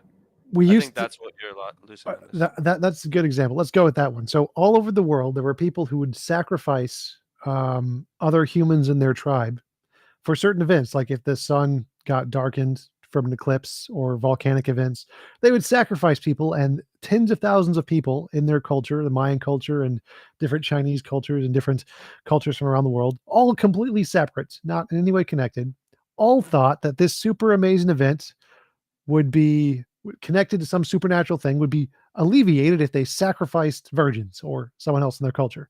Does that increase the probability that their beliefs were true? I would say that I think you're assuming that these people, yeah, there's a lot of people at one time doing it, but like what if it was a coincidentally all at the same time, rising at the exact same time? Like let's say tomorrow, let's say technology didn't exist and we had some way of knowing that tomorrow at like the 11th at 7 p.m. everyone at the exact same time said this exact same thing from different places. I think that would count as evidence. I don't think your example is amped. Like if there's to a what I'm solar trying to get at. eclipse and people all around the world, or at least half of the world, see the solar eclipse and think they need to sacrifice a virgin to make the gods less angry, is that evidence that the gods are angry?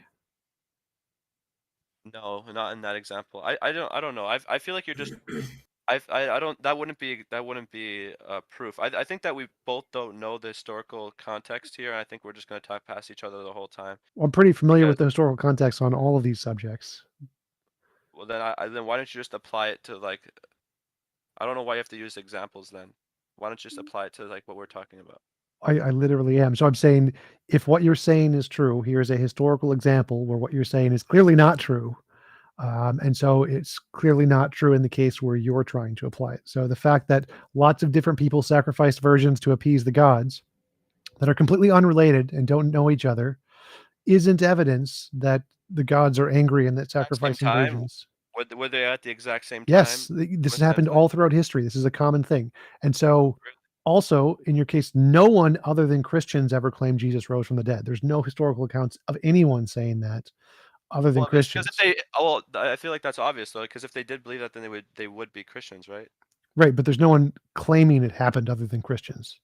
So like there are people who could say, "Oh, well, we thought Jesus rose from the dead or something, but we still don't believe in him." Like they wouldn't necessarily believe because he Why rose would from the dead. why would they not believe in him if they saw him raised from the dead? Am I missing something? I don't know. It's pretty obvious. Like there are people who used to believe in magic and miracles and stuff all the time. They didn't believe in every person who did a miracle.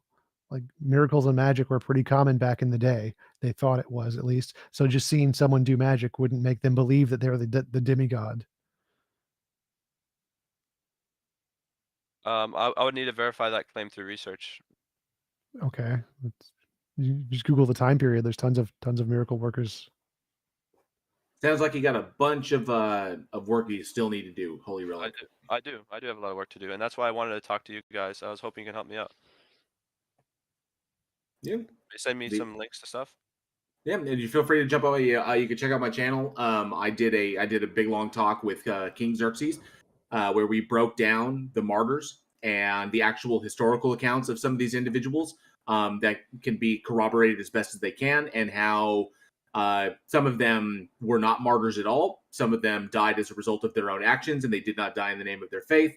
And that Christianity, pretty much the faith pretty much took their deaths as that they died for the for the faith in itself, when in actuality they did not. So there's a number of them. We go through a bunch of them because King Xerxes, who's on this stage every now and then, is probably one of the best experts on biblical historicity that I've come across. So King Xerxes, who's that? Mm-hmm. It's another member that comes up on the stage every once in a while. But I did a live stream with him where we went through. He's the no longer martyrs. part of JL. Hey, He's no longer part of the battle. Peter, he's not gonna be back. JL, if you could post a link to that video in the text chat, I'll put it in YouTube as well. Okay. I really appreciate all that. Thank you. I could, if you want to, I can leave, or I could bring up something else. It's up to you. You want to give other people chances, or what? Sounds good. Well, there are quite a few people waiting. If we could go to some other people in the audience and bring you back later, we'd be happy to. Does that work well for you? That works very well for me. I appreciate everything you did. This was a great conversation. Really appreciate you coming on and having these conversations with us. Thank you. Okay. See ya. Nice meeting you, Holy Relic. So anti-scam angels been in queue for a while. They are making the proposition that God exists. And they had a couple of things they wanted to say. So anti-scam angel, go ahead and tell us a little bit about what's going on today.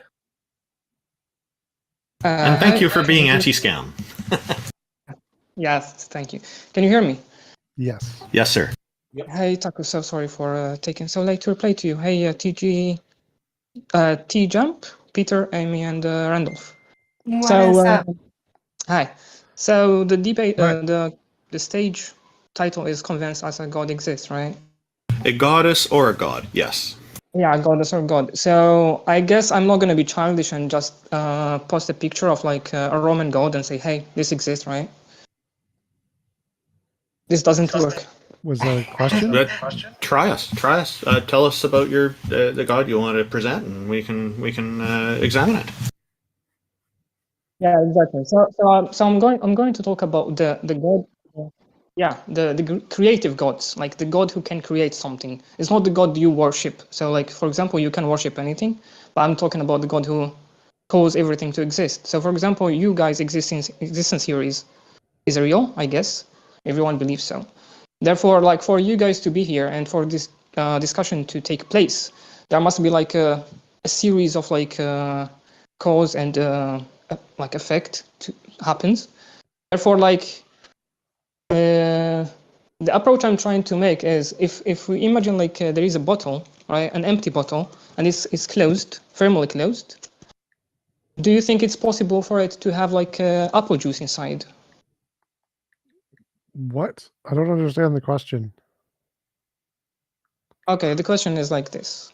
Imagine like you have a bottle and it's firmly closed, right? Do you think it's possible for it to have like apple juice inside Sure, at some sure, point? it is, but I don't understand the designer question. So there is a possibility for this to happen. Can I Right. ask what I think your question is? Which Yeah. are you saying there's a bottle that has nothing inside of it and it has a lid on it? How Nothing long inside. will it take until liquid forms in the bottle? Is that what you're Not asking? any liquid, but I'm talking about like Anything? a specific type of liquid, which is apple juice.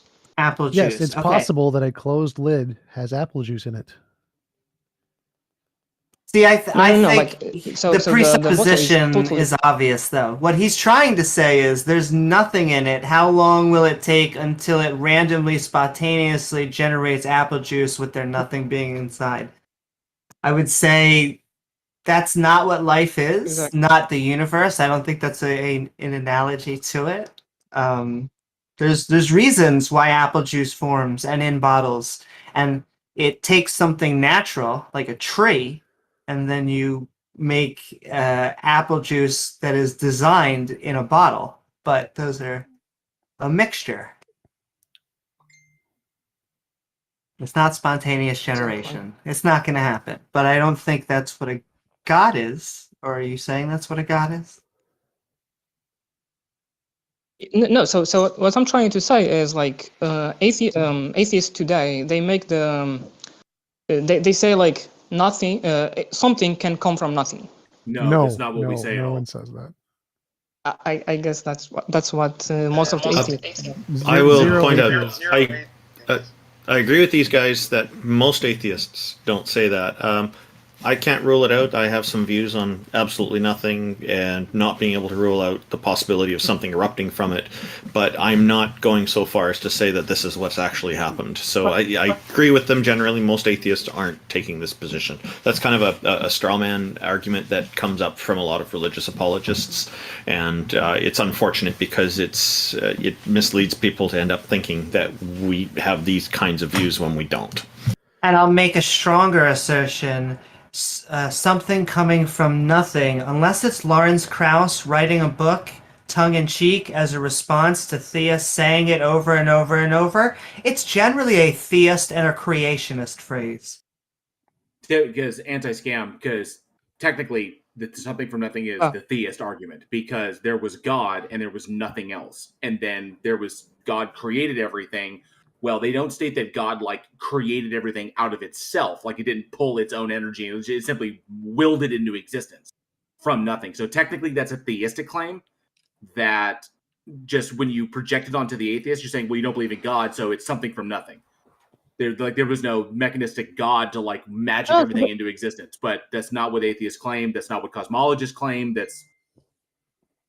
So no. Sorry. It is what creationists claim that atheists believe. Yeah, but how would you explain the existence of the world then? Natural process. I mean, are you talking about the planet or are you talking about the universe? The whole existence, like for you to be here today. I think that I'm here quantum because fields. I'm here because my parents smashed. Well, so I think that quantum fields have always existed. They have never not existed. They are uncreated, and quantum field fluctuations created. So they came from matter. nothing. No, they didn't come. They've always been. Did God come from nothing? No, it's the same thing. He was always been. Right.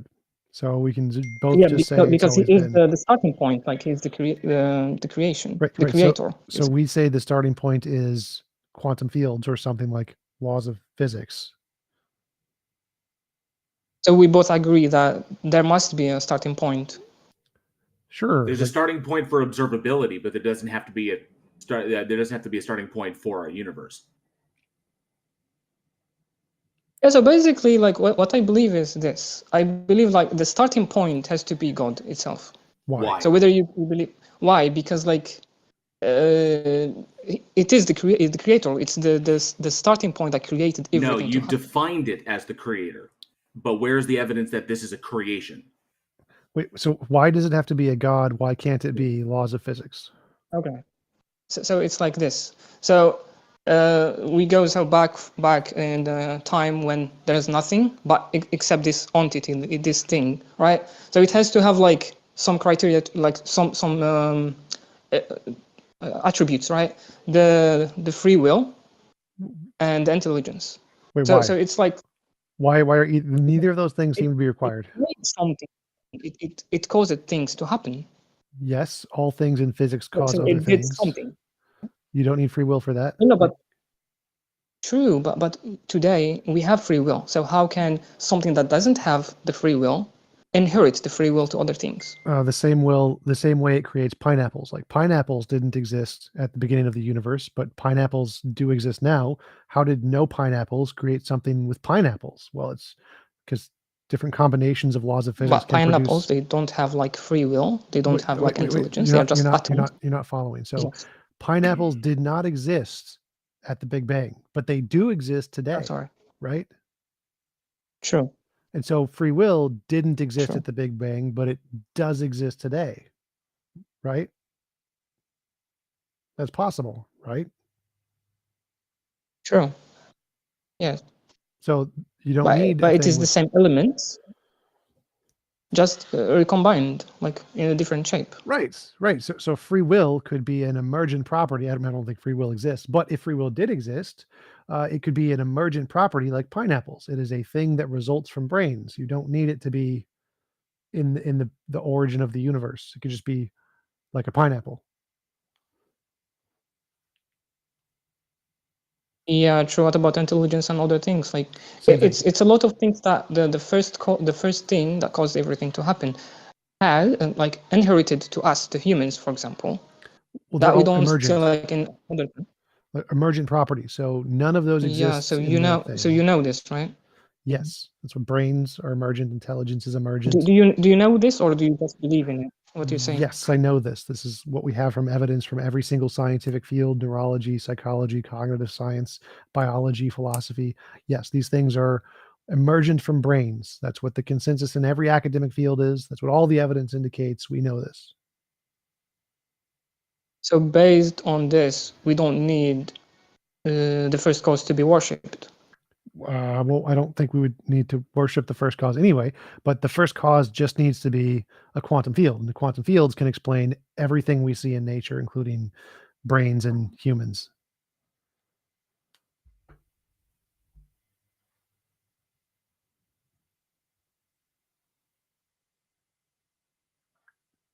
Angel, you there? All right. Yeah, I'm here. I'm just listening to what he's saying. I guess he's saying something that's beyond my informations. What he's saying is that there, as far as explanations go, just saying God magically is not an explanation. It's just sticking God as an answer into something that you either lack understanding yourself or information that human beings don't currently possess, or we're in the process of trying to understand ourselves, which And is just God of the gaps. So, but we do have a mechanistic explanation when we look at quantum mechanics and we look at physics, and we can use these things to create predictions about, or to form predictions about reality that come true. So the God explanation for God did it is not explanatory, and it's not necessary. I would say this falls under first cause arguments, but they are rarely why a believer is a theist. So I would ask, is this why you think a God is real? Is this what convinced you? Yeah, exactly. What convinced me that God is real is like we really need like the creative God is essential, like the first cause. So you were an atheist, and then you were like, holy shit, we need to have a first cause, and then boom, you were a theist? So no, basically I was raised in a religious environment, but I have never been following anything. But at some point I was thinking about it, and I wasn't really convinced until like I thought about like this, like the cause thing.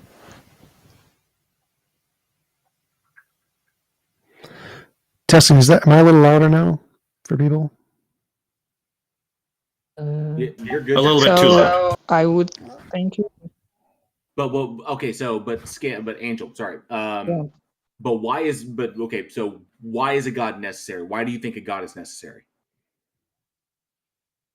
Because if what I think is if the first cause was like stupid enough to not know how to use its own energy, like there is no laws that help this first cause to use the energy correctly, it's not going to form anything further. Like it will stop there. Like it's going to be like a rock, and it will be always a rock. I've like there is a tree, for example. It has like some like rules that help the tree to create like fruits. So of course we're gonna see fruits all the time. So quantum fields, they're kind of like the tree. They have rules that create stuff. So who called set the rules? You know, Nobody. It's just Yeah. as a part of its nature. Who set the rules for God?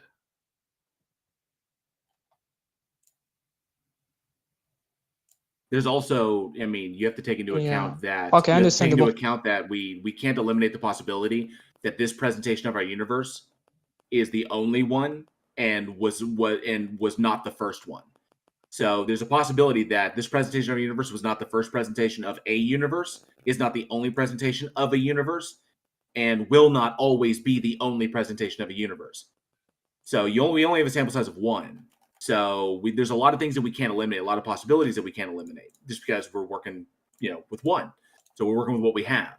So you're making a lot of assumptions about things that we can't possibly know. But we have a mechanistic explanation. TJump has presented that. We have a mechanistic explanation that we can work with that, and we can make predictions. With those predictions come true, they verify the model. God does not supply any of these things. So why would you accept God? Why is God necessary when we have a mechanistic explanation that explains it better than God does?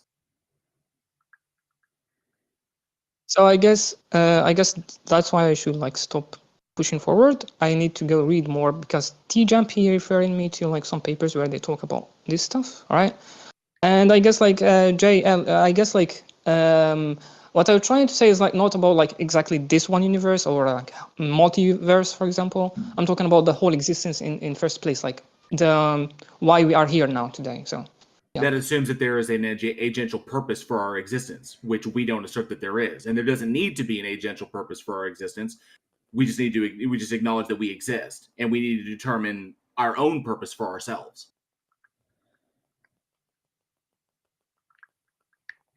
Yeah, I guess. Right? So thank you, everyone. Yeah, I guess I should learn more before I talk. No, it's all good. It's okay. Everyone's Thank you learning. for coming up. Thank you, Tacos. Sorry again. Thank you, everyone. It was nice meeting Angel. Take it easy, Angel. Thank you very Next, much. We have Luca. He is a cult leader, apparently. I don't really know that. That's just in his name.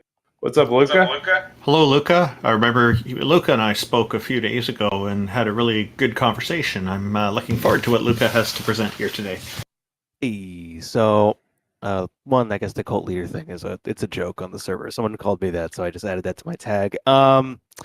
So I wanted to touch on something that came up earlier in the conversation. So there seemed to be a dispute between you and someone else. I think it was the Holy Relics guy, about whether or not God's alleged act, I'm not a Christian, of drowning the world with a flood or something like that would be moral.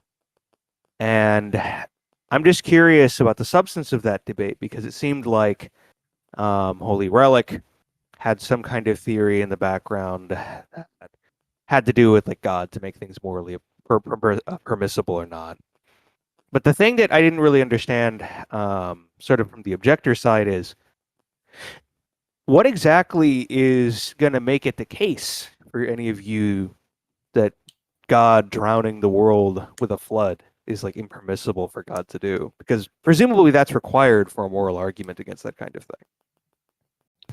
Well, for me, it's going to require convincing me that somehow that was an act of morality and that was morally justified. The big problem here, the big elephant in the room here, is the fact that morality is not objective; it is subjective. So this will require that there be we find some agreement on what constitutes moral, and then if we can agree that there are certain moral standards that'll help us to decide this, then we can make non-subjective or objective determinations on whether that act was moral, and then from there we can proceed. So there's a bit of a can of worms on this, I guess you could appreciate.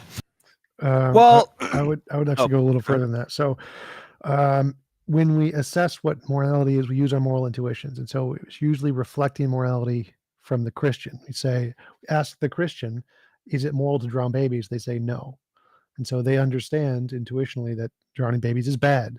And then we say, well, look, God drowned babies, and so we're using their own intuition to contrast with the Bible, because the way Christians work is they look at their own intuition to try to assess what objective morality is. They think that their own intuition is a reflection of objective morality.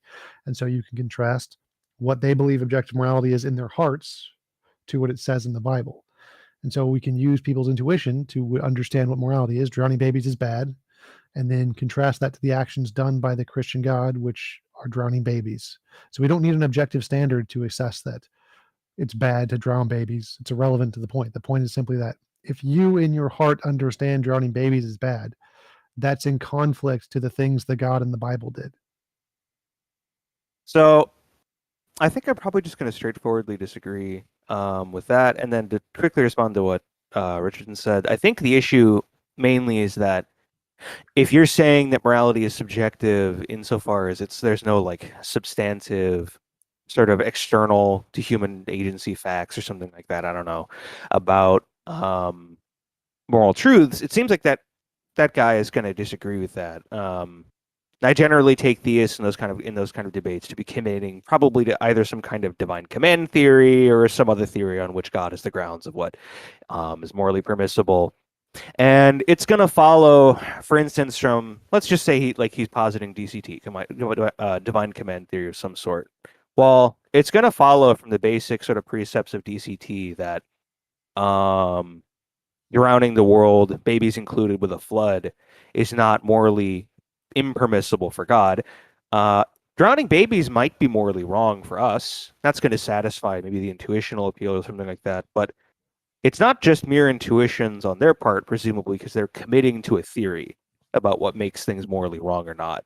Now, I don't think DCT is a terribly good theory, but I think the point is that if that's becoming a point in the conversation, there actually needs to be an argument against DCT from the counter side here, or some kind of argument that what people sort of find generally permissible by intuition somehow tracks some kind of fact of the matter, that the theory that God determines these things is going to be incompatible with, which I don't think there is such an argument, so I don't know.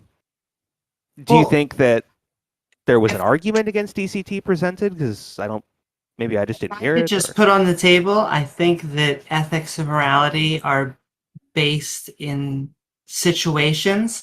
I think they also have an objective base in both biology and then the fact that there are subjective conscious creatures.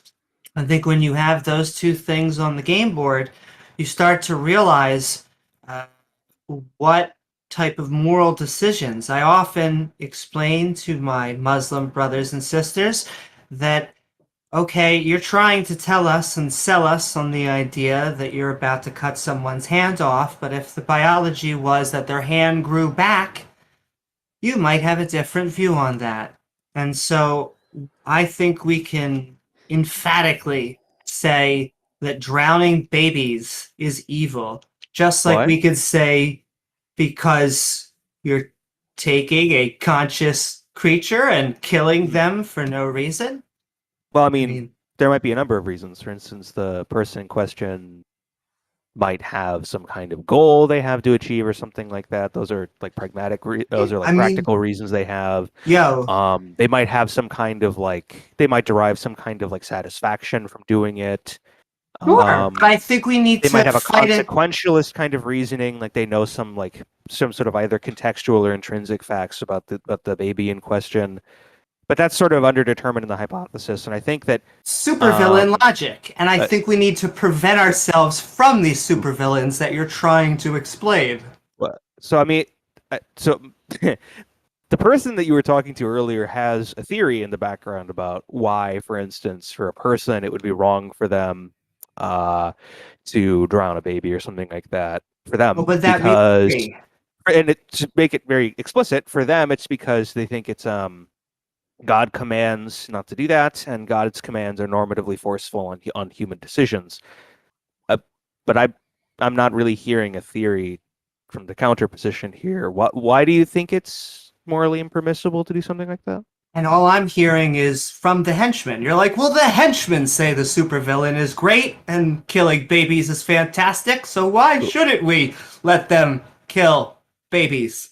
No, and I'm I would saying say we should try to protect life in general. We should Why? try to protect because, well, you're now asking why be moral, but moral is No, I'm about not asking why be biology and moral. I'm conscious. asking why is that moral? So I wanted to like try to explain this more clearly. So that the weight against the argument is that people have feelings that drowning babies are wrong. So it's a data point of what morality they think objective morality is. It doesn't matter whether you or I posit objective morality. Christian says, I believe objective morality, and my data points of what I think objective morality are correspond to my intuition.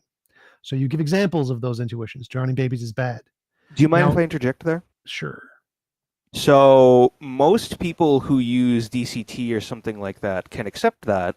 But for instance, let me just play Christian's advocate, I guess, not devil's advocate there, so someone might say, for instance, in the supermajority of cases, the act of a human drowning a baby is going to be wrong. And they're going to use that maybe as something like evidence or something like that. I'm very skeptical of like using intuitions as evidence in this kind of discourse, but let's say they do. DCT is going to, in 99.999% of cases, for that person, presumably accommodate that kind of evidence. The theory is probably designed to do that. And That's great. So the only that's difference that irrelevant to you're my going to point. have between the person who's That's advocating irrelevant. DCT is that they're going to think it's okay for God to do that. That's great. So the second part of this argument is that we assess whatever methodology they have and then apply it to like Hitler. And so if this methodology could then apply to Hitler and justify any of Hitler's actions, it But could it? shows that this methodology can't differentiate evil from good. It doesn't give you anything to do that. It makes it To be circular. clear, the arguments that people make for DCT could not be applied to Hitler because, for instance, Yes, they can. one of the theories. So here's an example. One of the theories, I believe, this is a theory discussed by. Korsgaard isn't a divine command theorist, but this is one of the like routes she brings up in her book Sources of Normativity about how someone who could argue for DCT. For instance, they think there are certain teleological facts and that God is the creator of those or something like that. Hence, God is going to have like a causal role in explaining why certain things have these like normative facts about them, these teleological facts, and so it's going to be wrong for like a human to do something like that. Hitler doesn't have any ability to determine the like intrinsic or teleological content of other beings, and so this could not be used to justify the actions of Hitler. Literally irrelevant. So it doesn't matter. Well, no, I'm answering your question. No, you're not. So literally, it I did. doesn't matter. No, you did not. So it literally doesn't matter what they do. The point is to give an example of someone who the Christian says, yes, they're immoral. And could this methodology be applied from a Hitler apologist to say that, no, he's not immoral for the exact same reasons? If it can, then that means that the methodology being used can be applied to literally anything to say literally anything isn't immoral. Yes, it can. So I just proved it could. Well, so I'll explain exactly how. So again, the person for the kind of theory that I'm giving you as an example, DCT, divine command theory. I'm using it has a background, for instance. I'm very familiar. I'm explaining to you why that doesn't matter to the argument. I did let you finish. Do you mind if I explain? Well, you didn't let me finish. You interrupted every time I spoke, so you Uh. did not let me finish. It does not matter Let's what you said. decompress a little bit. So again, if Christian apologists can say God can drown babies and it's not immoral using divine command theory, whatever model you want, if a Hitler apologist can use the same rationale on Adolf Hitler, They couldn't. They can. They literally can. This is literally one of the arguments against divine command theory. I literally have spoken to the experts on the field on this. Yes, they can. So if they just, I'll explain. They believe Adolf is a perfect sky daddy who created the universe as an incarnation of God. Yes, it literally can. So That's not Adolf Hitler. Yes, That's they a can. hypothetical person. Stop interrupting me. The fact that you're an idiot does not help here. So you can literally apply the Can we not same make the debate methodology. You're polemical? still I've interrupting. not insulted Still you. I don't interrupting. want to be rude. Still interrupting. Can you not be rude to me, You please? literally never let me finish once. Stop talking. I'm an expert on this. You're ignorant on this. The exact same Can methodology. I go to like the other people in the conversation to not have you like have to stop insults talking. thrown my way? Stop I don't talking. want this to be like a bad Just conversation, stop. but We're just I gonna move don't to the really audience. appreciate like being randomly insulted for no reason. Well, I'm insulting you for a very good reason. You won't shut up. Let me finish. So shut I'm not, up. not Shut terribly up. interested in listening Shut to you up. while you're like screaming, "Shut up" at me. Okay, Like I was okay. having a We're just conversation gonna- with someone we're just else, gonna and you move you. Just interjected. gonna move you. Like, Just What's the move saying? you. Goose fraba. Calm down a little bit. I'm asking for the conversation to become a little calmer, but I mean, Can we not move to, this not guy to to the point any audience? I'll fingers give the at answer. He's anyone, done. but there's I'm like so a tired of person this. screaming at me to shut up, and Shut up. Holy shit. so I wasn't. Can I like return to the conversation I was trying to have with that Amy person? Please? No, idiot. Okay. Holy shit. So I was a little confused as to why we were discoursing on a hypothetical position that the person who espoused that argument, they're not even here to elucidate on it. Well, no, he made a good argument. His argument is that divine command theory is a theory that states that moral grounding is whatever God says or whatever, and therefore drowning babies isn't immoral. So what is the point of arguing that drowning babies is immoral? What's the possible reason that could be a good counter argument to divine command theory?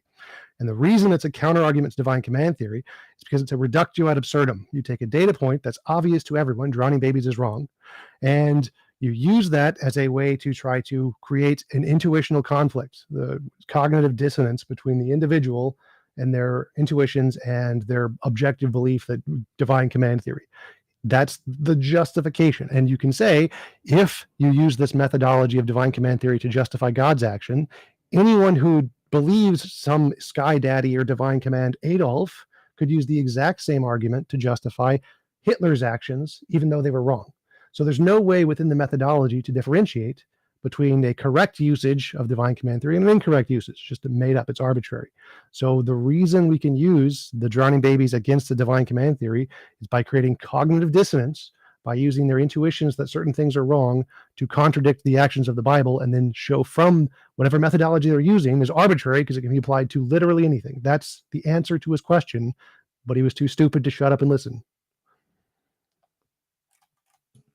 we've concrete plus in queue next. This should be an exciting one.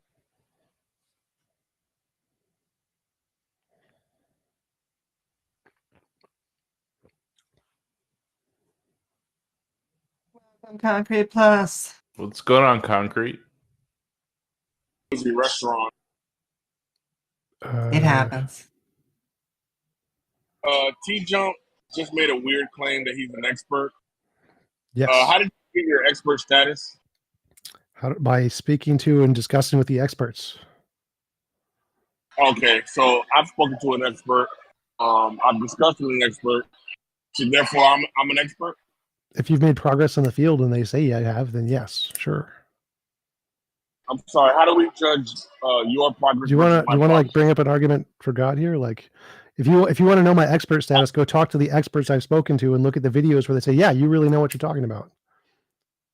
Oh, and then that will determine that you're an expert. They say, "Yeah, you know what you're talking about." Yes, if the experts in the field talk to you and say, "Yes, you know what you're talking about," then yeah, you're an expert. Do you have a question related to the topic? Oh, okay, awesome. I have a problem with you excluding miracles from being, I guess, verified as being evidence. Now, how is it the case that you've been able to do that? That hand waving? What I don't know what you're talking about. So I said in history, the field of history and the field of law, miracles, magic, mythical creatures, paranormal, etc. None of those are considered evidence. This isn't me. This is academic fields of history and the legal field of law. Also, I just want to put on the table that miracles, by their definition, are a defiance of physics. So if you get a physics journal to present an argument or evidence for a defiance of physics, I mean, holy shit, but bring it on. Well, I don't No, think that's miracles not don't true. have to be a defiance of physics. And whatever our legal or historical philosophy is, it's just going to be based on the current or local philosophy. So there could be another environment or another time where historically, legally, miracles are admissible, well understood, and accepted. So you pointing to your current or local understanding or philosophy on these subjects doesn't somehow create a universal standard. You understand what I'm saying? Yes, obviously it's not a universal standard. It's just the best standard with all the evidence we have today. So obviously there were a bunch of goat herders in the past who thought miracles were legitimate. And then today, when we've actually explored those with evidence, we found they're just making shit up. So maybe in the future, when we actually have novel testable predictions of miracles, we might accept miracles. But since they don't exist today and there's no evidence of them today, they're rejected by every academic field because there's no reason to believe it. And so all rational people don't. Well, Yeah, you're making a lot of claims. Concrete, I have a question. I have a question about what Let me just deal with what you're saying real quick. Well, I have a question. All Right. I want clarification. Concrete. I want a clarification about what you're talking about. What do you specifically consider a miracle? Because is there a difference between a miracle and a rare event? I don't want to get into semantics. So it's not semantics. I'm trying to understand where you're coming from, Concrete. I think if you're citing.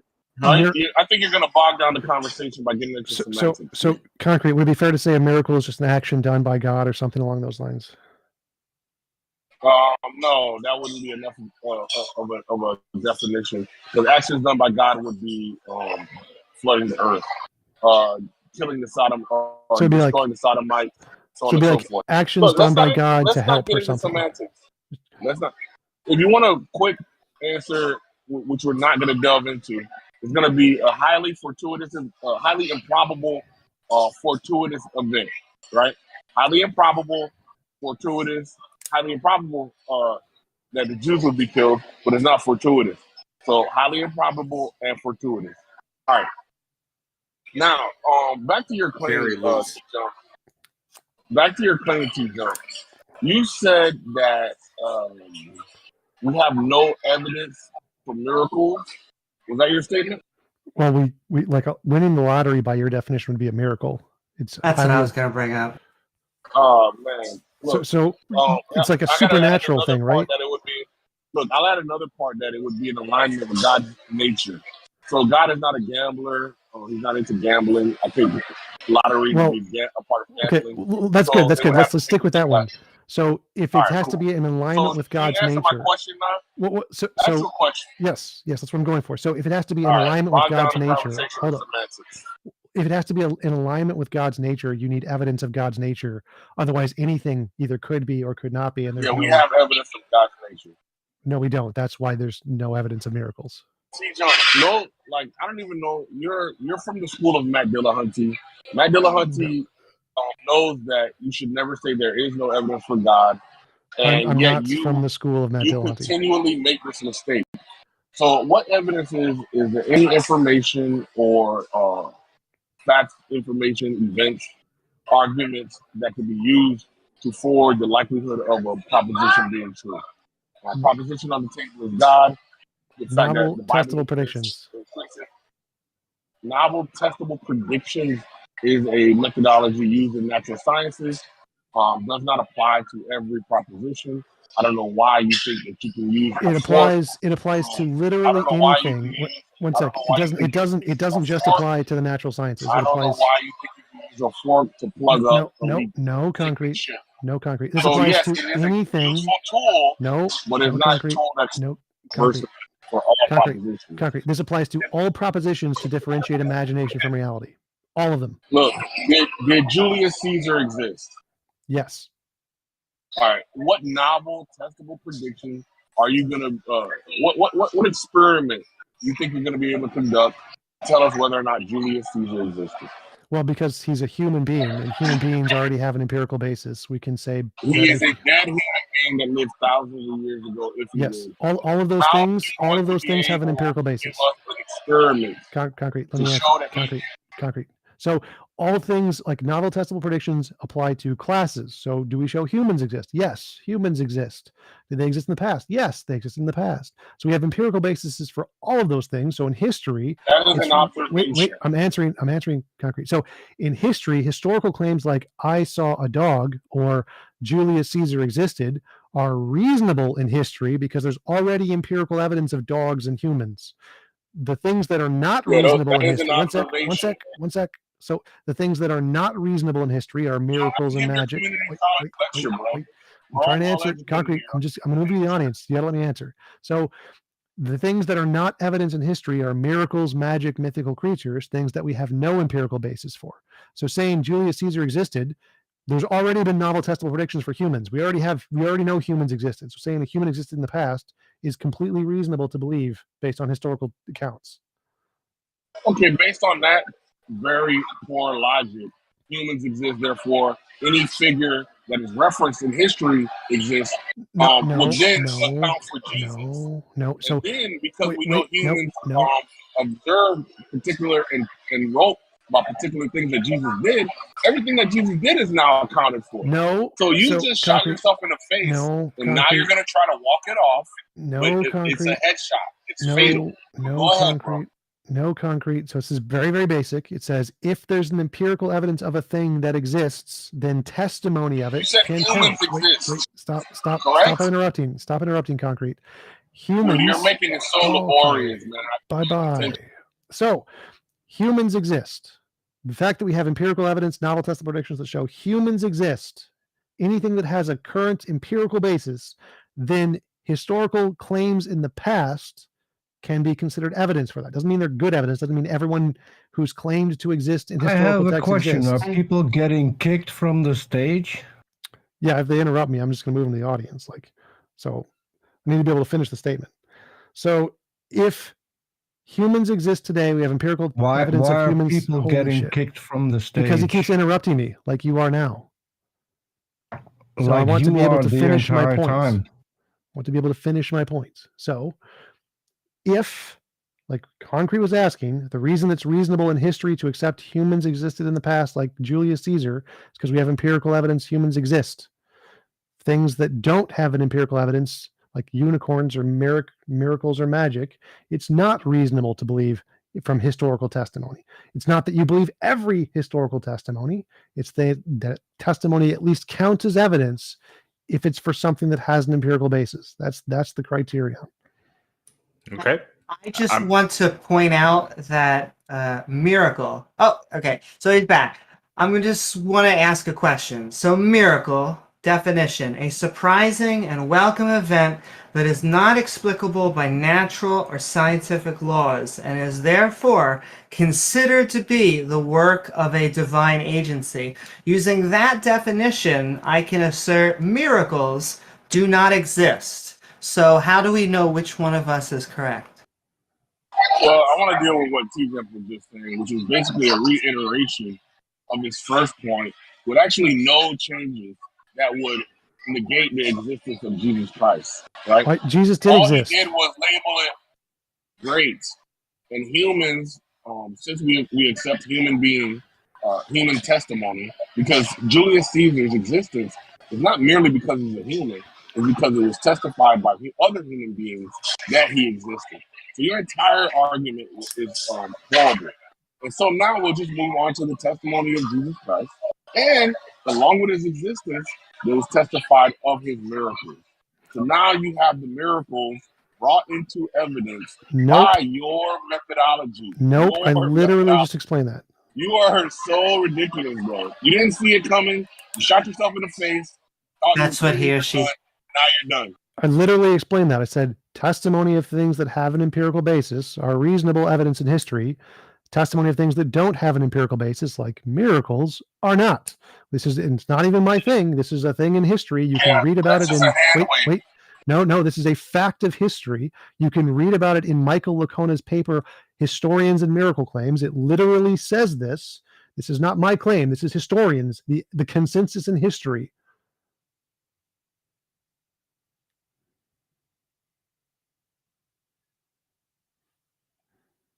Yeah, so pointing to Michael Lacona or whatever position he may hold, He's a Christian. I know he's a Christian apologist.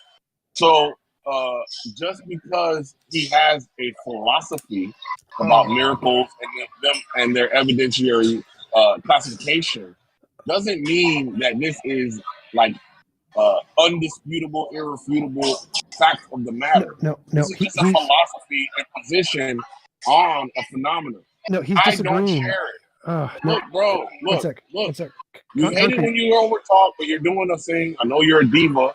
You can't control yourself. Concrete. Stop calling him names and have a back and forth with him. I'm okay with interrupt. Tell him to stop over talking. I'm okay with him calling me names, but wait. I just want to clarify. Mike Lacona is arguing for miracles. So he's in the paper. He's specifically saying that the consensus of historians in all fields of history that doesn't change anything about my argument.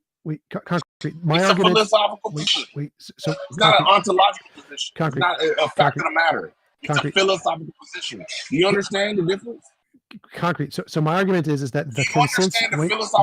Wait. Bro, now you need to engage, right? You can't just sit here and lecture. No. And You're deflecting. You're deflecting and not addressing the point. No, I'm not. I addressed it straightforward. No. It doesn't matter his philosophical position about miracles. I'm not talking. I do not care. Concrete. Your standard of evidence was used to justify. I'm going to move you to the audience. I'm going to move you to the audience.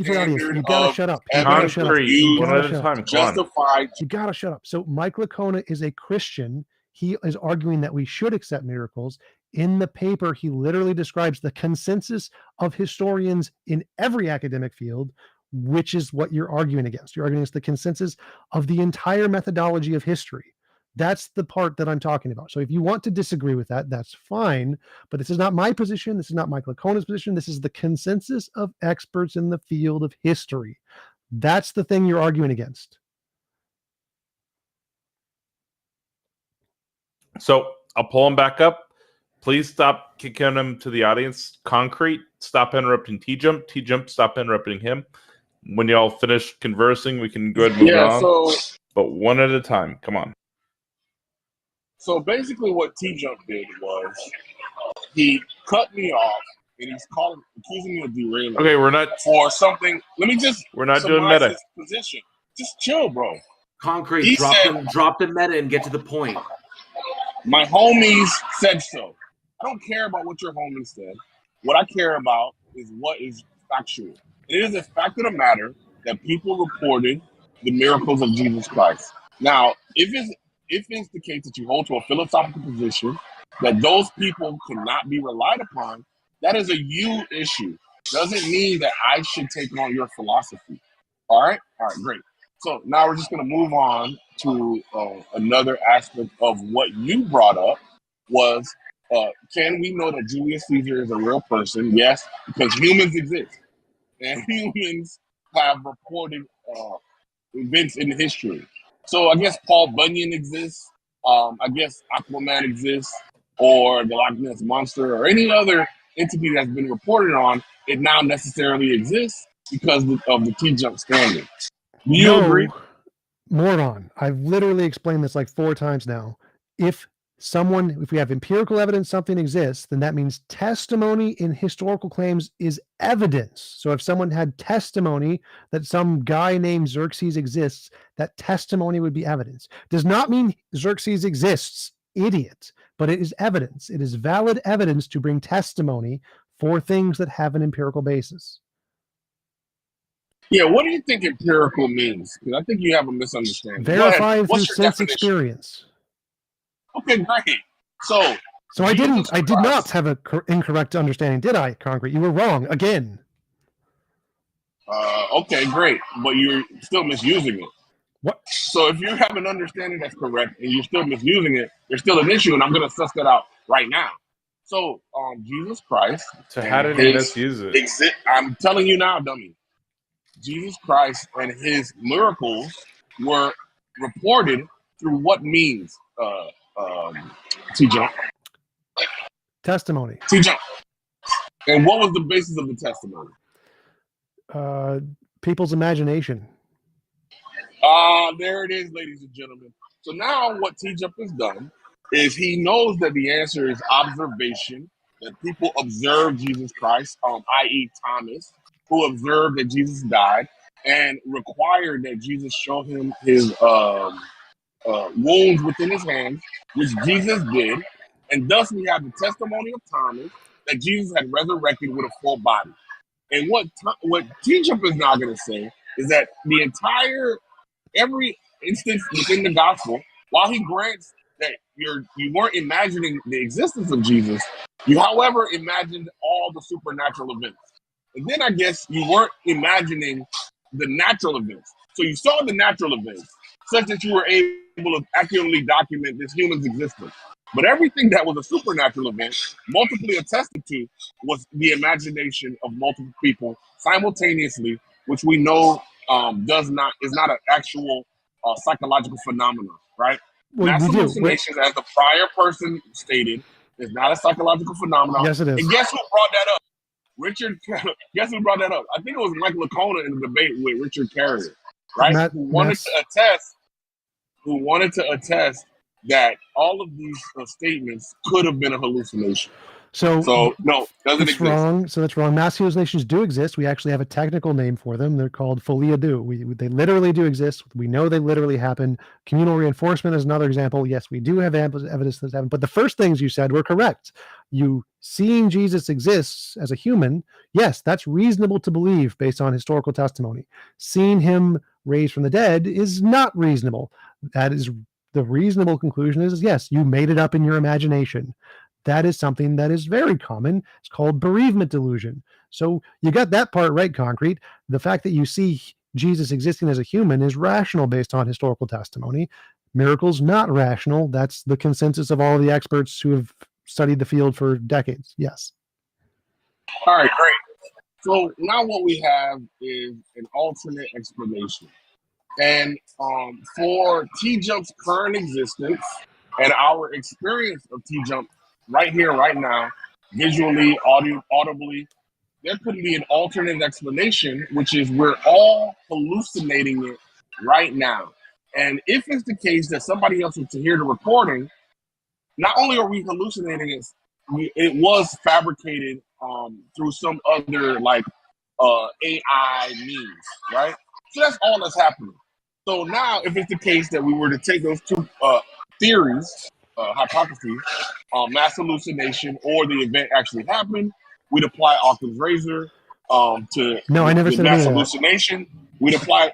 I'm talking about what rational people are doing, not you. No, you So were talking what about rational my people method, right? You're You were over talking talking about my me, method. bro. You're over talking me, bro. So what we would do is apply Occam's razor to the mass hallucination theory and say that most people or groups of people are not going to be able to simultaneously and identically have the same hallucination that they are reporting in identical manner. So just think about what's happening. Something that is not happening in the real world is happening psychologically across multiple people in an identical fashion. Now, TJump believes that this phenomenon is real, mass hallucination, but there's no reason that a normal human being should believe that this is real. The most likely cause is that the event actually occurred and multiple people witnessed it at the same time. Just interrupt that even though you say normal people, it is the consensus of scholars that either Jesus did not resurrect or no position at all. That's just a claim. If you could post it in chat, I'd love to read it. I gave you the reference. Historians of Miracle Claims, Mike Lacona, he literally goes through that, exactly what you just asked for. But wait. You don't like it. You don't like that historians disagree with your silly position. But wait. I wanted to go back. To the other nonsense you just said. Bro. So folie à deux. I'm looking at a PubMed journal. Folie à deux. Folie à deux is defined as an identical or similar mental disorder affecting two or more individuals, usually members of the close family, 2 case reports of this condition are presented in a brief review of this literature. Yes, we know this happens. This is the most plausible explanation, not that Jesus magically Sky Daddy rose from the dead. That was actually one of these very well-known mental disorders that do happen to groups of people. Yes, there are mass delusions, and the 500 isn't an example, because that we can see like in the miracles of Fatima and whatever, and Santi Sai Baba. Nothing magical happened there. That one's really easy to explain. The bereavement delusions, which were of the apostles, are very easy to explain as Folia do, which is what the consensus is on the topic. So yes, all of the things I listed are the most plausible, rational explanations, and are far better than Sky Daddy rose from the dead. Yeah, that's going to be based on your prior philosophical commitments, and that's fine. I'm not going to argue with you about what you take to be true in the world, right? Because you're also an evolutionist. You're also someone who probably believes in a eternal universe. So there's going to be a myriad of things that you believe in that are nonsensical. In order to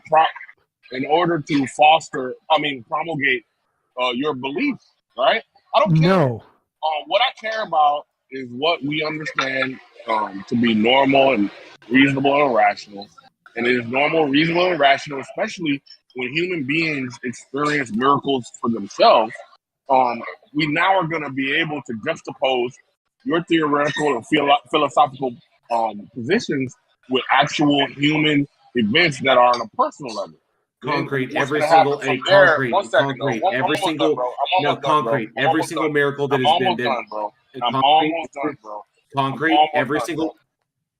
I'm done, I'm done. This, he's being intellectually dishonest at this point, and he's making claims that are unfounded, and this has become a dick measuring contest, and it's not getting us anywhere. We're talking ourselves in circles. TJump has explained his position a number of times. There is no point in continuing with that, because this is just dick measuring at this point.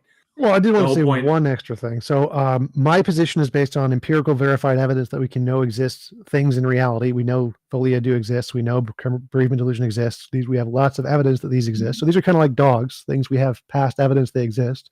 And Concrete wants to say magic and unicorns exist, even though we have no past evidence of those. The most rational thing is the thing that we have evidence actually exists. That's the better explanation by definition. And so simply him calling it a philosophical position is just him denying the past evidence. That's all it is. Or implying that you're biased in some way because you hold particular positions that are evidence based. So you're inclined to take other positions based upon it. Just that's all he was doing, was saying that you're inherently biased against it. That's why you don't accept it, and that's not the way this flies. So Yep. that's intellectually dishonest, and at this point, he's just up here to waste time. So Just before you start that, we need to bring Livka back up. We were going to do that. Oh, yep. Dietrich, go ahead and put your hand back up. Luca, I invited you back up. Hello. So, to very quickly sort of recapitulate what we were saying, what was going on. So what I was saying was that the particular person you were talking to was committing to a certain view in metaethics. I'm going to interpret him as committing to some kind of divine command theory.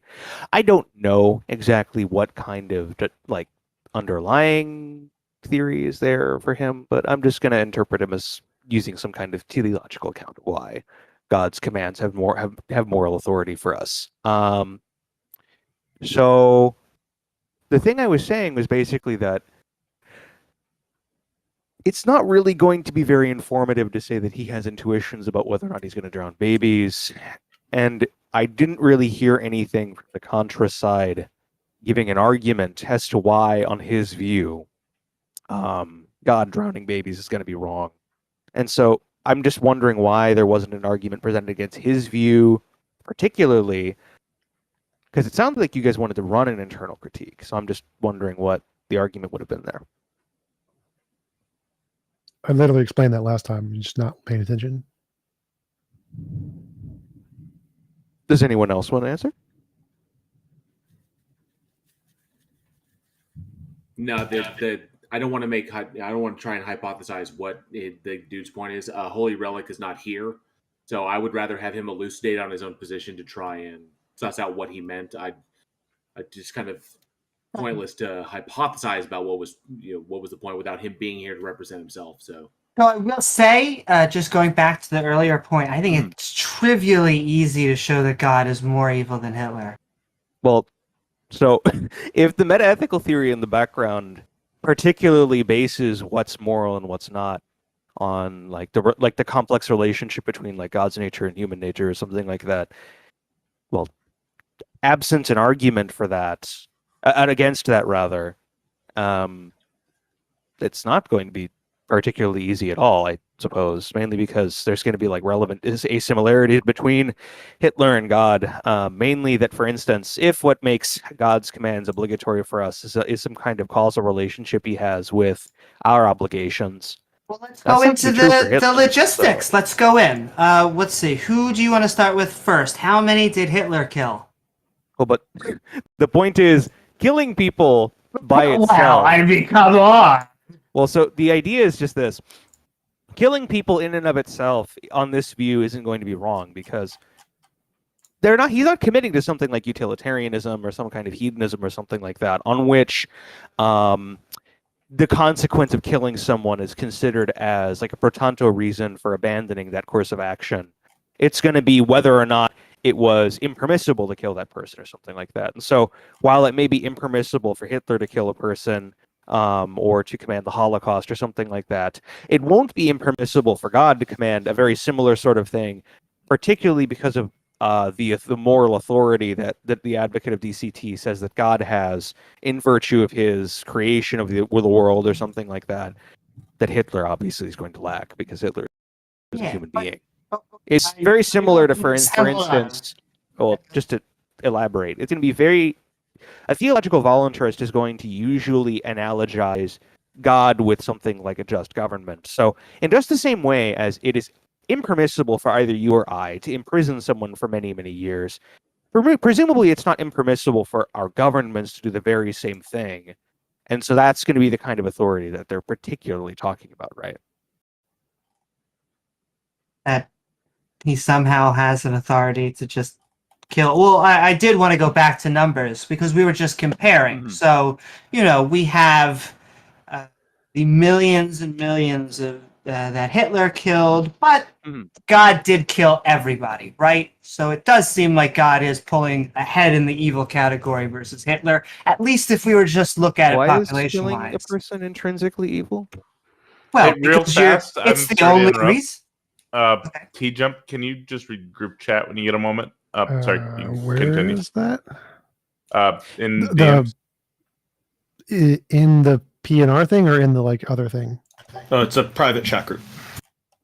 So the idea is that the person who advocates DCT, that kind of metaethical theory, is probably going to disagree that there's an intrinsic moral status to like some kind of relation like X and Y, of where X and Y are two persons, X kills Y. For instance, there might be morally sufficient reasons for someone to kill another person. Like, let's say they're invading your house and you have like the obligation to protect your family, and so you kill them in the pursuit of protecting your family. Or the other person has, for instance, committed an immoral action sufficient such that they deserve to be killed or something like that. That's actually what the person you were talking to about this brought up, that he thought that in the flood account, for instance, the people who died were in sufficiently like sort of illicit moral situations that it was just for them to be killed. And so exactly, the babies were evil enough that they were worthy of drowning. I don't really. So you're saying that as if it's like an objection, but I don't see substantively why, on that view, something like even a baby could be held like blameworthy for something. Do you have an argument against that? Or objection, it just sounds like God. Like, it sounds like it's evil and stupid and things that humans wouldn't do, but really God has this 4D chess, and he's so powerful that it actually kind of makes it right. Like, is that the... So, do you have an argument particularly as to why it's intrinsically wrong for you to, like, punish someone or like that, or Or because it's basically the only reason that we have ethics and morality is biology and conscious creatures, and that if you're Well, actually they're- talking about something else, you're not talking about ethics or morality. You're asking why be ethical or moral. to be very clear, if that's an argument against someone who's an advocate of divine command theory, that would be a question-begging argument, because that's to assert that their position Why? is false in the very argument, like in one of the premises of the argument that you're giving. I would So that can't be a good argument against their position. Well, no. It could be that God exists and he's a moral monster. Well, so the advocate of divine command theory thinks that the reason there are moral obligations is because God exists. So, But that no, doesn't make sense. With that theory in the background, well, so whether or not it makes sense to you is not exactly logically relevant as to whether or not the position is true or not. Should it make sense to anybody? Well, I mean, theological voluntarism, while I think the theory itself is actually false, it's a theory that makes sense insofar as I can understand like authors like Hare who defend it. Hey, get me there. What's a good moral reason to drown babies? Well, so there are obviously like intuitive reasons for this. For instance, I think that you could probably set up some kind of trolley scenario where most people would say that drowning a baby can be morally permissible, just in case the consequence of it is preventing, like, I don't know, the death of the entire human race or something like that. I think most people would say that you're morally in fact obliged to do something like that, even if the act itself is distasteful. If there's like some significantly morally weighted consequence sort of downstream to the continued existence of this baby, like, I don't know, again, like it becoming Hitler, for instance, that's actually a very like common example. Would you kill baby Hitler? And I think the last time Yeah. Q and various different other like statistics organizers actually like did questioning on that, most people indicated that it would be morally permissible if distasteful to kill an infant Hitler. And then they would kill the vast majority of people born from Israel post-Hitler. I'm not really sure why that. I don't know if that's relevant. So Well, the main point you just is said that it's really easy to kill Hitler, and then you just killed millions, if not more, people really quickly. But that's irrelevant to the question of whether it is, because God. killing people, because again, in this, we're not granting that killing people is intrinsically wrong. Killing people on something like a consequentialist account is going to be wrong only insofar as it like has something to do with some like morally relevant consequence down the line. That seems to be kind of what you're talking about. Or the person, again, who's the divine command theorist, is going to say that it has to do with God, with the authoritative commands of God, whether or not something is morally wrong. It's not just like killing people is intrinsically wrong. So, do you have a particular argument as to why divine command theory is like self-saltifying or incoherent or something like that? Generally speaking, because might is right is a fallacy. Well, so his question, he's asking, might makes right is not the position of the theological voluntarist. Wait, so just to clarify, he's what he's asking is that God, the divine command theory says the ontology of morality. There's an objective morality and it comes from God. And he's saying, well, do you have a different ontology that's like a contrary to that? And that's not the point of the argument. It's irrelevant to the argument. The argument is using. That's not what I'm asking for, actually. It is actually. You're saying why would divine command theory be wrong? Do you have a different ontology that's a better one or something more supported? How is that one wrong? Well, no, I asked her an objection for divine command theory. How is it wrong? Oh my God, you're dumb. Do you have? I'm not really entirely. I'm just going to not. Like, I'm just going to not talk to you because it seems that there's like not a point in engaging with someone who's like extremely polemical and very rude. So, Amy, continue, please.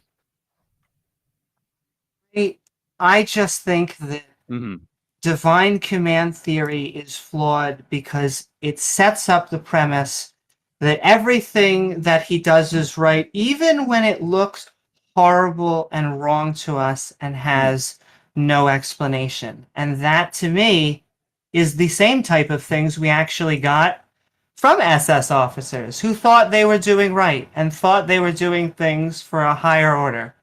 Well, I mean, a divine command theorist does have an explanation for why it's right. I mean, for instance, like Hare defends like a moral supervenience thesis.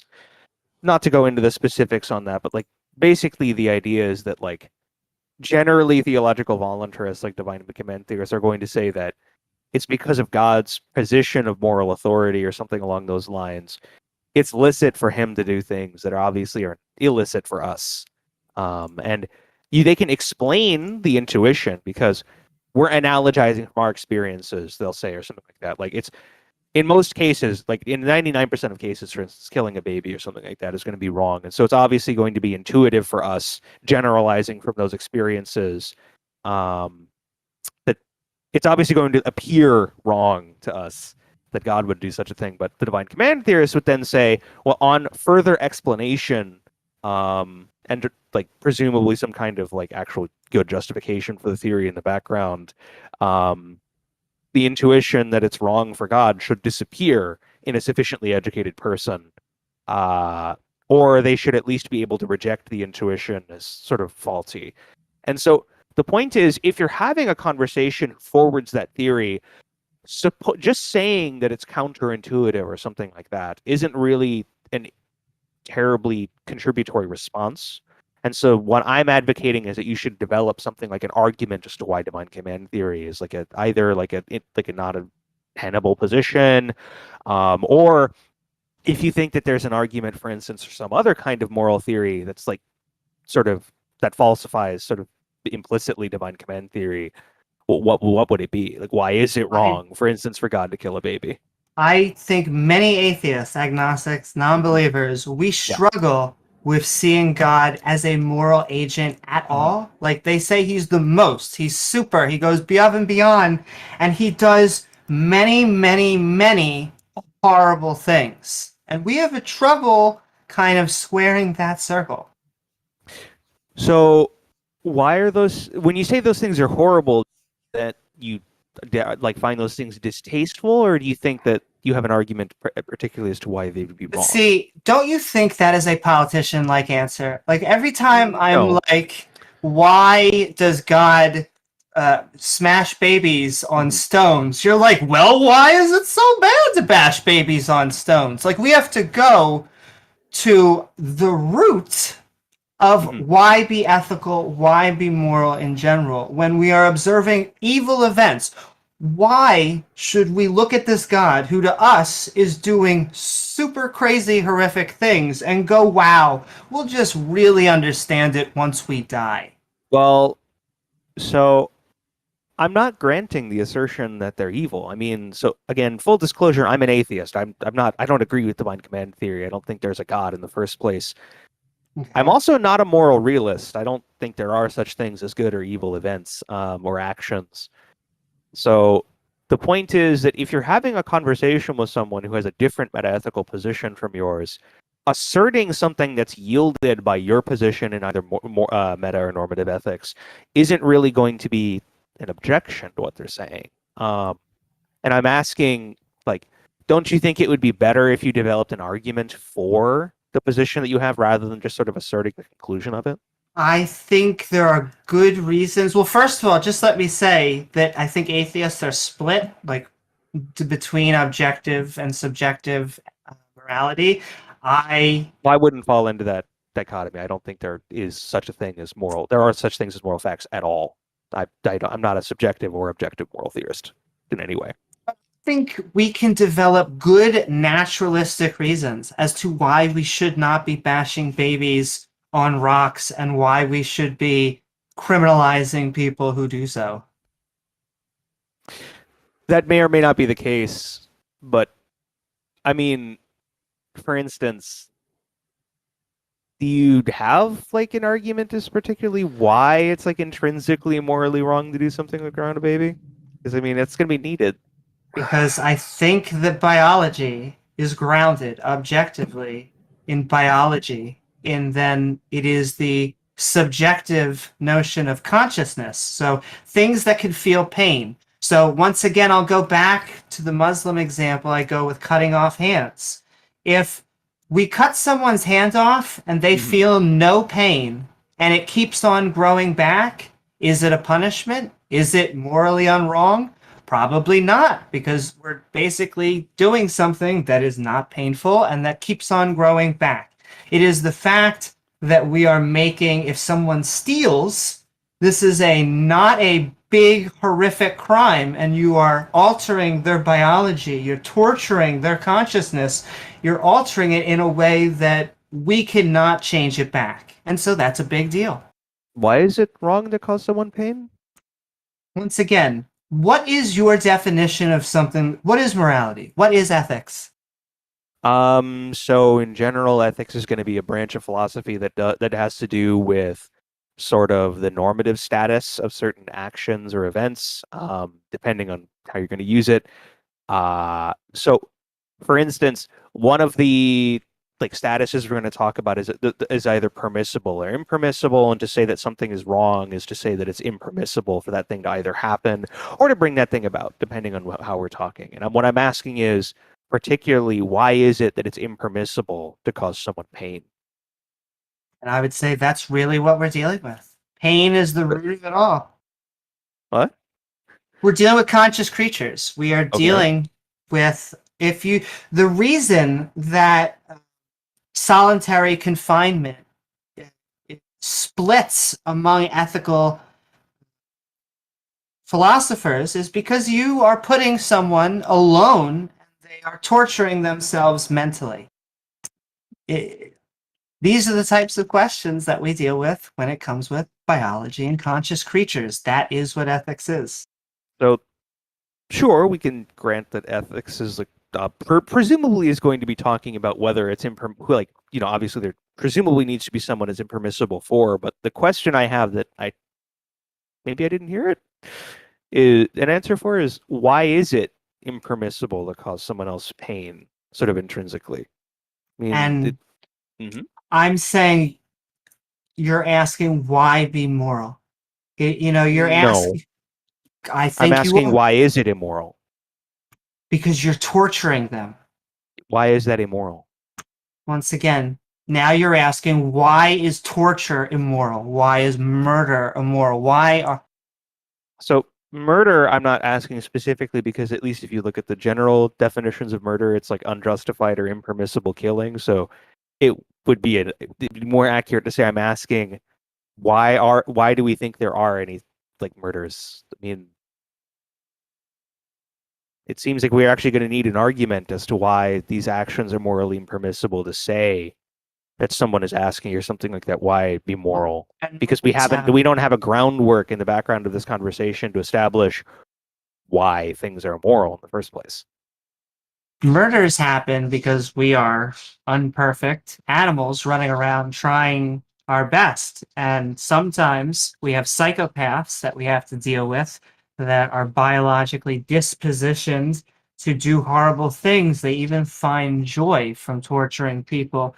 And some people are just given bad luck. In fact, part of our judicial system is trying to find intent. Are you going to do this again?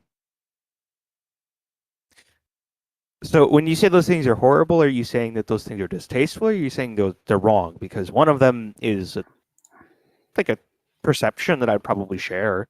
Are you convincing God exists right now, or what's going on? Oh, so because the question I have, I'm not a Christian. I'm not a theist. So the question I had initially, because it seemed like there was a lot of things that were a little peculiar in the early conversation, like just sort of asserting that certain things that a god would be doing were morally wrong, but I didn't really hear a background moral theory. And that's what I'm trying to get at. What is this background moral theory that makes those things wrong? I mean, well, we were operating none of those rely on religion, we were right? Operating off of what Holy Relics presented to us. Well, and he didn't bring up anything, so we weren't going to put words in his mouth or assume anything about it. And obviously, we got the sense that he wasn't prepared and really didn't want to go into these headier topics. Because he acknowledged that. He said, I'm not really prepared to go into this. It's not something I want to digress on. So we didn't push him on it. Well, so I believe he did say divine command theory at one point. So let's be charitable. I don't recall him saying that, but this seems very much like a conversation that you should be having with Holy Relic, not with us. Well, so the question I'm having, the thing you just said, for instance, if you were operating on what he's saying, because he didn't say the words divine command theory. He did say, though, that God determines what's right or wrong. That's a component of divine command theory usually. And so presumably if you're operating on that kind of definition, you can't be presenting counterexamples when you present, for instance, the flood, because if God does it and God is sort of the standard for what's right and wrong according to him, that's not incompatible. That God did it, that would be right, correct? I mean, that's saying if God, everything God does is good, does something horrible, is it good? I guess technically, but you're not going to get a conscious moral agent, at least an atheist, agnostic, non-believer, on board that, because to us, it just looks horrible. And what it's saying, in essence, is, look, I know on the surface it looks absolutely horrible and terrible, and it seems like a human could make easily a better decision than what's going on right now, but just go with it, because technically speaking, God has this 5D plan in the background that you can't see. But without evidence for that 5D plan, I'm sorry, it just looks horrible to us. So, if I remember correctly, I can understand you saying it looks horrible, and I agree, it does look bad, but the point is, it was being interjected as a counterexample, and I think you would agree, no, it can't be a counterexample, right? No, Luke, it was a counter to his claim that God possessed the attribute of moral perfection. Well, so God's possessing an attribute of, God's possessing an attribute of moral perfection on DCT is probably like trivial. It's not really terribly substantive because God determines what's more. That's why we just countered. That's why we just countered with the logical contradiction that moral perfection creates, given God's actions and given God's other attributes that he also said that God is all powerful. God is all knowing. If God's the standard for morality, nothing God does can't be a counterexample. It can be if there's a possibility. It can be if the possibility exists that there is a better way of doing it that doesn't elicit destruction and death. But that's question begging that those things are intrinsically wrong. Move on. He's asked the same question like 50 times, and I answered it. I said exactly what he was saying, and he's delusional. Like, can we move on? So, JL, do you get what I'm saying? To say there's a better alternative is to beg the question against his position. That's not a good argument. Yeah, we've got other people in queue. We do appreciate you coming up. Okay, that's fine. I mean, I'm not convinced that there's a God, so thank you. Have a good one. Well, maybe give him another 30 seconds to finish up or something might be good. But and then we should move on. Yes. Yeah, but Amy, what he was asking was about moral ontology. He was asking why is divine command theory wrong? Because if you accept it, then it's right to drown babies, and so saying it's wrong to drown babies isn't relevant to their position. In order to make a valid objection, you'd have to object to divine command theory, say why it's wrong, like present a difference. That's right, actually. Thank you. It's exactly what I said last time, which you said was wrong. So, no, you said something different earlier, but again, I'm not continuing the conversation with you. To close, if you want to make arguments against theists who are forwarding divine command theory, I suggest reading, like, for instance, Christine Korsgaard has a very good book, particularly Why, that covers, like, it has I believe a third of the book is why voluntarism and metaethics is like a completely untenable position. It's called Sources of Normativity by Christine Korsgaard. I would highly suggest at least reading the theological voluntarism subsection of that book. It's only like 40 pages long. It's very short. It's very short. It's a good argument. Good talking with you all today. And hopefully you can have better conversation with theists in the future with that in the background. Thanks. Thank you very much. Oh God, he was worthless. Come on, TJump, don't say that. Dietrich has been... that we were going to make the assumption that Holy Relic was talking about divine command theory. He didn't bring it up. He didn't even bring up something that we could relate to that. He was just making a commentary of what he believes. So there was no point in diving into that whole thing.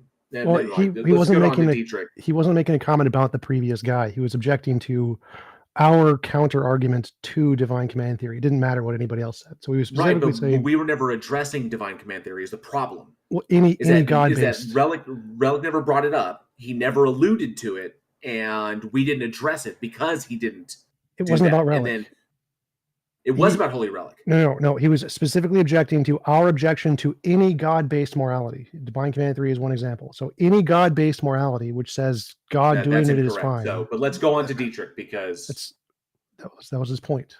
No, Dietrich at the very beginning of the statement, he said that he was talking about Holy Relic, but nonetheless, it's beside the point. Dietrich, what's going on? Hello. So I hope you guys are doing all right. You know, I think it's cool to have people from another channel come on here and have intellectual conversation. Yeah. But you know, so one thing, you know, obviously the first thing I thought when I saw this was kind of a shifting of the burden of proof here, because God, as a necessary being, like is by definition required. So what we're really talking about is, since I don't believe, like, can you, like, you must instantiate this for me, otherwise I don't have to. I think that's the wrong approach. However, it's not a big deal. Like, I understand at the end of the day, it's just a conversation. But I can't convince you of anything. I cannot Sure, force you you to could believe you could something. present no, you could present evidence that is convincing, that is sufficient. And I would actually say, it depends on your standard of evidence, does not. You're saying God is a necessary being, and so you're saying that we are contingent on God.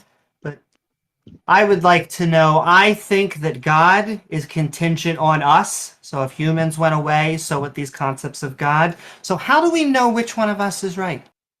Well, I wouldn't fully disagree with that, because in a sense, like, if there was a disembodied, like, mind that's not God, but existed on this earth, and, you know, it's just like us, but the earth was actually empty. There was nobody there. There were no animals. It's just you know, a dust rock, like some space place, right? Well, then, yeah, it'd probably be very hard to come to a conclusion without, like, while being ignorant. So I'm not going to fully disagree with you on that. But like, to a degree, yeah, we can. I think people are a large part of the evidence for God. Firstly, that so many people believe in God, and that the idea of God is ubiquitous among all cultures, kind of showing there's a need for God.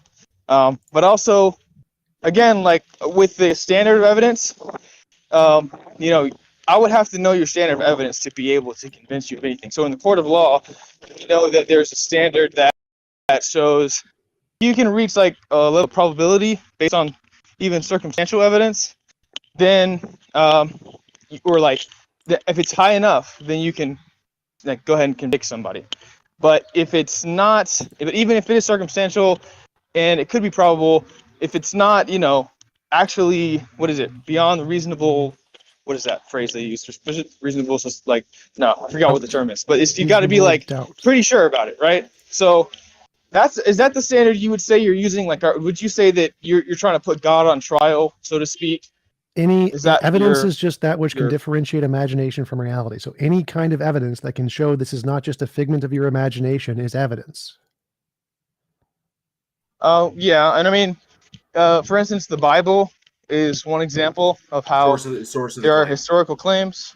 There are historical claims in the Bible, so that is one Fallacy place we can find evidence. Fallacy from composition. Just because that there are historical references in the Bible, or there are references to real places in the Bible, does not mean the claim about God from the Bible is true. That's the exact same thing as saying that's the exact same argument as saying Spider-Man lives in New York. New York is a real place. Spider-Man therefore exists. No, like, that's ridiculous. It has nothing to do with what I'm talking about. I'm saying, like, prophecy, for instance. I'm saying you can't cite the Bible. The Bible is No, not evidence. Yes, I can. I can do whatever I want to do.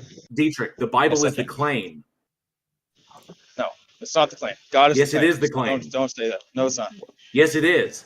The title says God, not the Bible. You said there are correct things in the Bible, like historically accurate things, right? And you're saying that this is reason to believe that all of the claims in the Bible are more likely to be true, like the God thing, right? Yeah, there's claims in the Bible, like prophecy, that we can, like, we can just verify historically. Prophecy would be better, but, like, the historical claims, like certain events and locations that are correct, that part isn't what you're talking about. You're talking about specifically about the prophecies? Okay, yes, prophecies, like, for instance, God telling them, you're going to be in slavery for this long, right? And then, lo and behold, like, it's that long. So that's something that if you can verify the date that this was written, then would and they were written down after the fact, so we cannot eliminate the possibility of post-diction. Yeah, sorry, say that one more time. I said these stories were written down after the fact, so they already knew how long they were in captivity, and then they were released, and they were written down after the fact, so we cannot eliminate the possibility of post-diction. Okay, so you think that's possible, All right, that's fair. It's And that's why we would. It's absolutely possible. Okay, look, I hear you, but I'm saying, this is, in these things, I would say that you should look. Like, have you looked into like historical Christian? Yes. Like Christian history? Yes, at length. Just like I know that the Book of Daniel had a 6th century setting, but was written in the 2nd century. So everything that occurs in the Book of Daniel was not prophecy. That was written down after the fact, after all these events had taken place. So Daniel's dreams about, and Nebuchadnezzar's dream about the statue, and the Daniel's dream about the beast rising out of the sea. Number one, they don't correlate because they don't reference Rome. And 2, they were written down much after the fact, and they're generally considered to be stories they're like oral traditions that were told and then written down after the fact. So no, there's no prophecies there. It's post-diction. Not to mention, there's no indication that the individual spoken about in Daniel is Christ, and there's no correlation between the two. It's just that, and then Christ coming along and saying that he's fulfilling the prophecy. Christ would already know about the prophecy because this was Jewish oral tradition in the Torah from the books of Moses. So Christ, being a Jew, would be already aware of this. And so him saying that he's doing it is post-diction. That's hindsight bias. So no, they're not prophecies. Okay, so your scholars tell you that it was written after, and mine tell me before.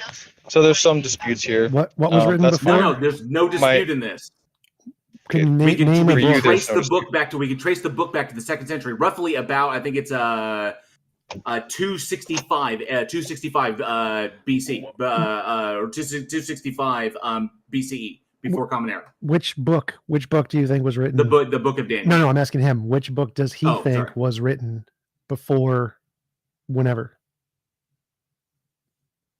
Which book do I think was written? Yeah, which book do you think that has the prophecies that were written before the prophecies happened?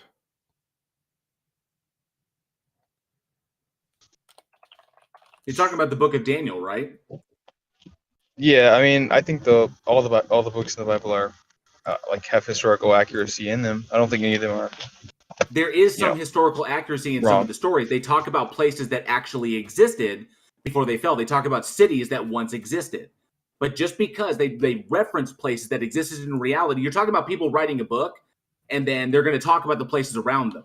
Well, that's fine. You can do that. But saying that proves divinity or proves that God exists is the exact same as saying that Spider-Man exists in New York. New York is a real place, therefore Spider-Man exists. So it's the same thing as saying Tyr is a place that exists, and it says it in the Bible, and God exists in the Bible, therefore God exists. That doesn't follow.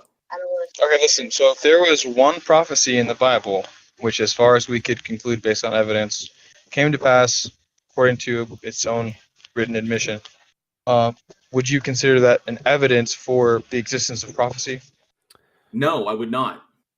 It depends. Okay, so what you're saying here is you have an axiomatic disposition towards prophecy because of a materialistic, reductionistic, like phenomenal, I actually don't. Idealism.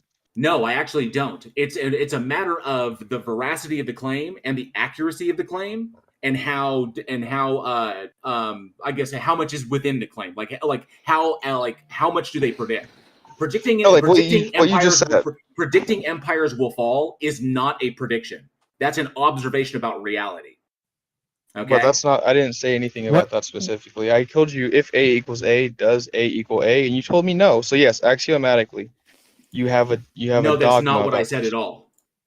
You said prophecy. You said prophecy. And you said if there was a prophecy that came true, does that mean all prophecies are true? No, that does not. It just means somebody guessed something and it came true. I can't differentiate the difference between a guess based upon empirical observation and an actual prophecy, because I can't eliminate the possibility of hindsight bias. So no. Okay. Well, I think you, like, for instance, you have a different standard again of what you would accept. So even you just said, even if you saw in the Bible somewhere where it says like this specific thing is going to happen according to this time period, and this is why, and then it happens, you're saying you will wholesale reject that could be supernatural, and then you also want to tell me that's not, because of your general sentiment about, the supernatural world. It's not my general sentiment. It's not my general sentiment. I can't provide you with evidence. No, Dietrich, I have to be able to eliminate other possibilities in order to say that this was an actual prophecy. And the problem is, in the Bible, you can't do that. So yes, he would accept. You cannot eliminate the possibility of hindsight bias. So no, you don't get to rest on that. So if you had a Yeah, but genuine you're prophecy, shifting. one sec. If you had a genuine prophecy that was written before the event and was specific, that would be good evidence. And I think JL would probably agree with that. We just, as far as we know, we don't have any of those. Do you think you have one? I believe that like there's plenty of references to who Jesus was going to be, and like the fact that his the circumstances of his birth and Give the me a good nature of his prophecy. death as well.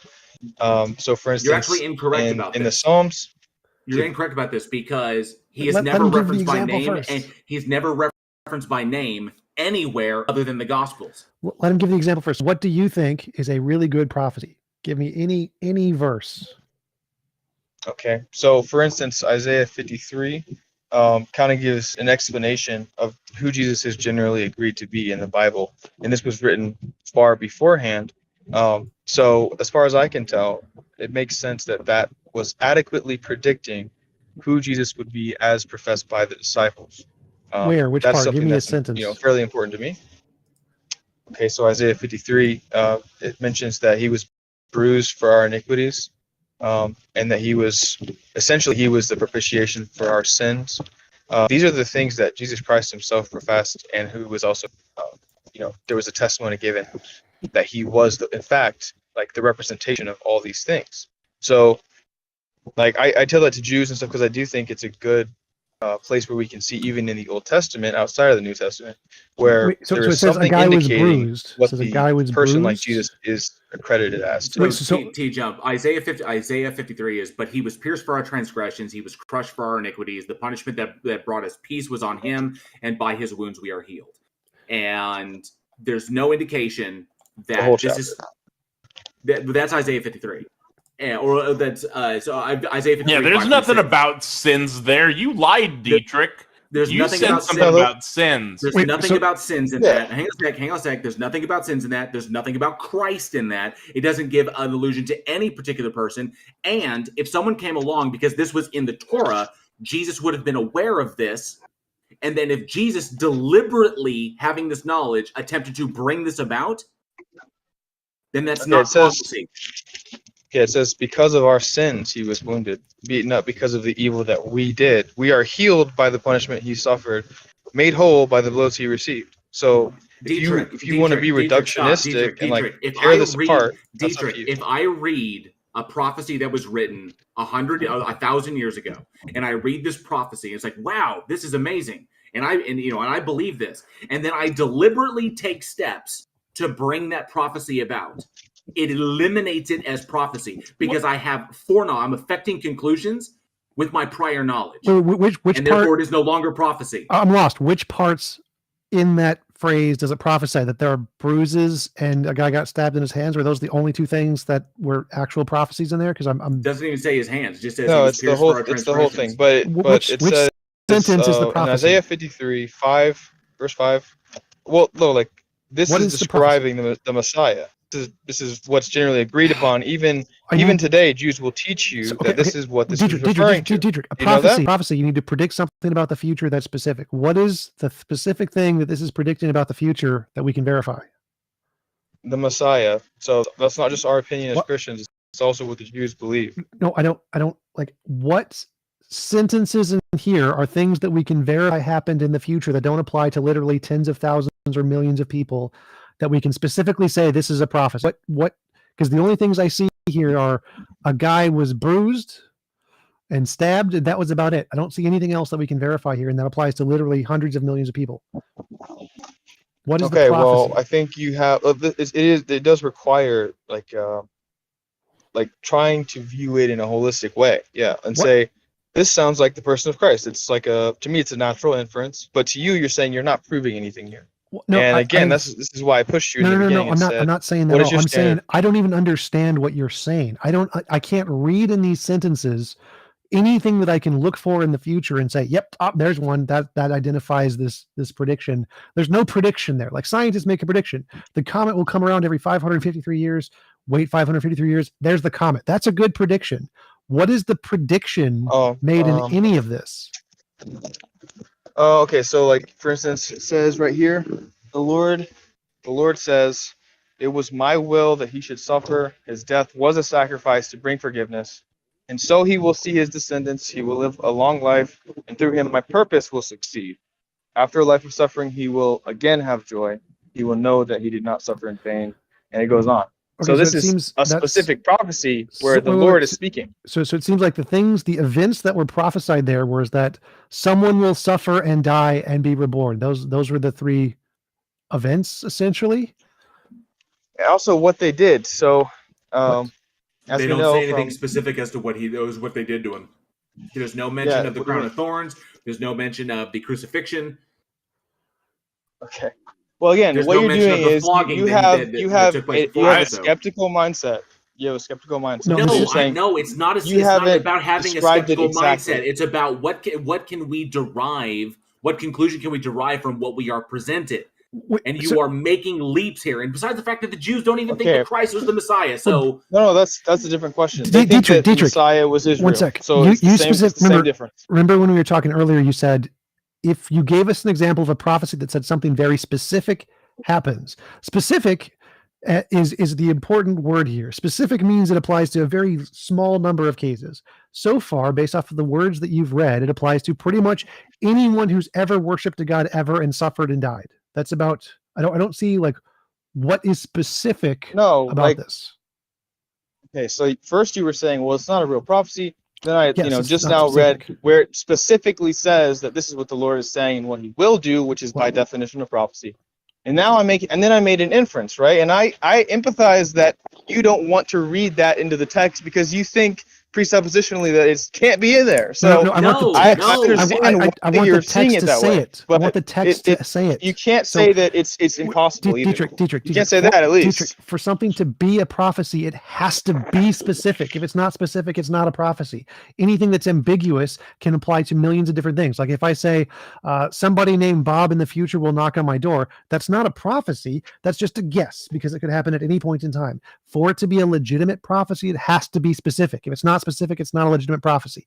So what you need to give me is something in the Bible that says this specifically will happen in the future, and then it happens in the future. Simply saying a guy will suffer and die is like saying Bob will knock on my front door. That's not a prophecy. That's not evidence of anything. Like I'll give you a really good example. In Hinduism, it guesses the age of the earth was 4.3 billion years ago. That's like 95% accurate. That's a very good prophecy. Yours are garbage. Guy will die and suffer. Like, wow, amazing. No one in the history of humanity could ever have guessed that. Like, you got to give me something more than guy suffered and died. Can you at Yeah, least what you're doing verse is you that keep- Moses wrote because Jesus said that Moses wrote about him? Okay, so you keep reducing No? what I'm saying Okay. down and like trying to flatten it out. Well, there's two of you talking at the same time, so I can't speak out of both sides of my mouth. But what you're doing is that's not what that phrase means. You're not being charitable because what I'm exposing is that the Christ that we can attest to in Christianity is the same here as in this verse. So it's not just that someone will die, where it's very specific about what that means for us, and that is who is attested to in the scripture. Now I respect. Okay, wait. Dietrich, I respect. This is an emotional appeal. Okay, what it means to you. What we're talking about is looking at the book and looking at the claim and looking at what Isaiah says, and then looking at what you're saying about Christ. Okay, and we have to look at all the evidence that we have available to us. And the evidence we have available to us is that the books of Moses were written. The person known as Christ or Yeshua was born. Yeshua would be aware of the Torah and would be aware of the prophecy of someone being sacrificed or someone coming along and preaching these things. So if Christ went about doing this on purpose, knowing full well that the prophecy existed, and he said, I'm going to fulfill the prophecy, that eliminates it as prophecy because he is using prior knowledge to affect outcomes, to affect circumstances. That eliminates it as prophecy and cements it as hindsight bias. Okay, so if I walk around and say I'm the president, are you going to believe me? If you just walk around saying you're the president and you're not actually the president of the United States, no, I will not believe you. If you say I'm going to be the president, okay, and then you take steps to become elected, and then you become the president, that's not prophesizing. You're just saying I'm making a prediction about reality, and then I made that prediction come true. Yeah. So just because somebody would come along and say, yeah, I'm the person from Isaiah 53, doesn't mean anybody would believe them. The real question is why we have 8 billion people who agree that he was. No, hang on a second. You hit a very good point there. Doesn't mean everybody would believe him. And guess what? Only a handful of people believed him. And the teachings he gave were at the time. And then the teachings that he was espousing were considered heretical. And so he was then executed for heresy. Okay? And then you mean the prophecy was fulfilled? No, it wasn't. It means that if Christ is there, Dietrich, stop. If Christ was aware of the prophecy and he knew that preaching heresy could result in his death, and then he died, it's literally he made it come true because he used prior knowledge, and then it resulted in an outcome that he was fully anticipating. Okay. Well, anyway, so the you point can't is, eliminate this possibility, but it doesn't matter because at the time, not a whole bunch of people believed him, and that's why he was executed for it, because it was considered heresy. And then the reason Christianity spread was because of the Roman Empire, because it's easier to convince people. It's essentially flies and honey. It's essentially vinegar and honey. You can convince people if you're spreading Christianity, more people than you can at the tip of a sword. And the war effort was becoming way too problematic for Rome. The empire was getting way too big, and the war effort was costing them out here. The Senate was unhappy with it. The populace was unhappy with it. And so eventually they turned to more diplomatic means of convincing people to submit to the empire, and they used Christianity to do this. Okay, so again, this is not part of what I was saying. I get no. It's refuting everything that you're saying. No, it's refuting your argument for popularity. It's refuting your argument for prophecy. You haven't actually given a source, but you're providing an alternative view, and then you're saying this is also possible. But the only reason I'm saying that is the actual case. Okay. The reason why I brought this up was because I wanted to try to give an example of something that is considered to be a prophecy which we debunked. I'm not saying you have to now believe it. We debunked it. This was just supposed to be a pit stop, so we can move on to the next one. Dietrich, we debunked it. So, do you have anything? You can believe that if you want, right? Because I'm not trying to convince you. I was giving you an example. Well, let me try to explain this a little more. So, if I make a prophecy that there is a dog who is going to walk in front of my front lawn and it's going to poop out all of our sins, and my religion is true of my religion, and just dogs do this every day. They come in front of our lawn, and then this dog that poops out our sin is going to suffer and die. And let's say in 300 years, 3,000 years, whatever, there's a group of 1 million people who all worship a dog who died in front of my lawn. Now, obviously, there's 1 million dogs who did this in the course of my life, and just one of them happened to die. And if I just attributed that to my religion, that doesn't actually mean this was a prophecy, because this is a thing that happens all the time, and we just picked one of the ones that it happened to, and we believed in it. So does the fact that this prophecy is so vague, it applies to things that happen literally every day, because there are millions of Jews who were tortured and killed by the Romans, and you could have just picked any one of them and said, you know what, that one died for our sins, and that's relevant to us, and then use that to foster a religious belief. And then it'd be really popular, because it's happened all the time, happens all over the world. People die, and then you idolize them, and that's how most religions start. So the fact that this prediction was made, that a person would suffer and die for our sins, and then you pick any Christian who suffers and dies, and you build a religion off of that. This isn't a prophecy because it happens so often that it isn't specific. For it to count as a prophecy of any kind, it's any kind of prophecy at all, it has to be specific, not a thing that happens a lot. And your religious inclinations of how you feel it's significant to you, and that millions of people now or billions of people now follow Jesus, isn't a confirmation of the prophecy. It's just taking a guy who died in Christianity and then building a religion off of that, which is literally how all religions form. So again, for it to be a prophecy, it has to be something specific, like in Hinduism predicting the age of the earth 4.3 billion years. That's a very good prophecy.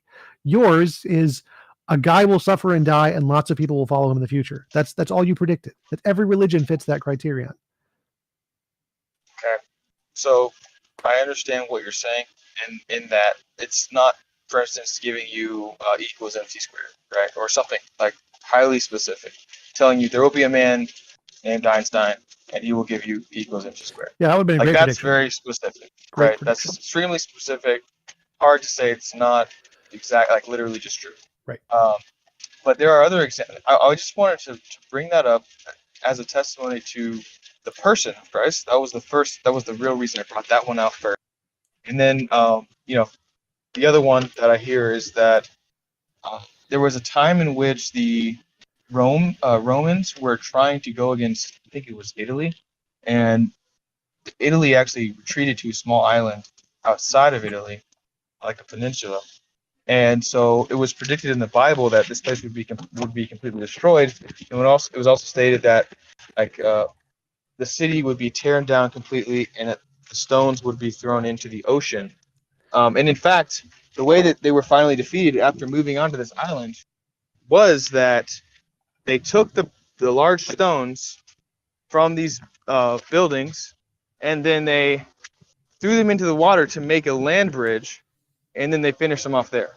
So, like, to me, that's another example of a highly specific prophecy. The reason that I don't normally talk about this stuff is because I'm not a historian. So anytime I speak about this, even if I've heard it's true, I don't know for a fact, and also I can't sit here and like claim that I'm more of an expert than somebody else. Does that make sense? I just remember this conversation started with me asking about what's your evidentiary standard. You realize the city of Tyre was never destroyed, right? Oh, I believe that's incorrect. The city of Tyre was never destroyed. The city of Tyre? No, I believe that's incorrect. I spoke with Eisenhower about this anyway, and anyway, this is exactly why I don't. It's one of the bring this prophecies stuff that was up. never fulfilled.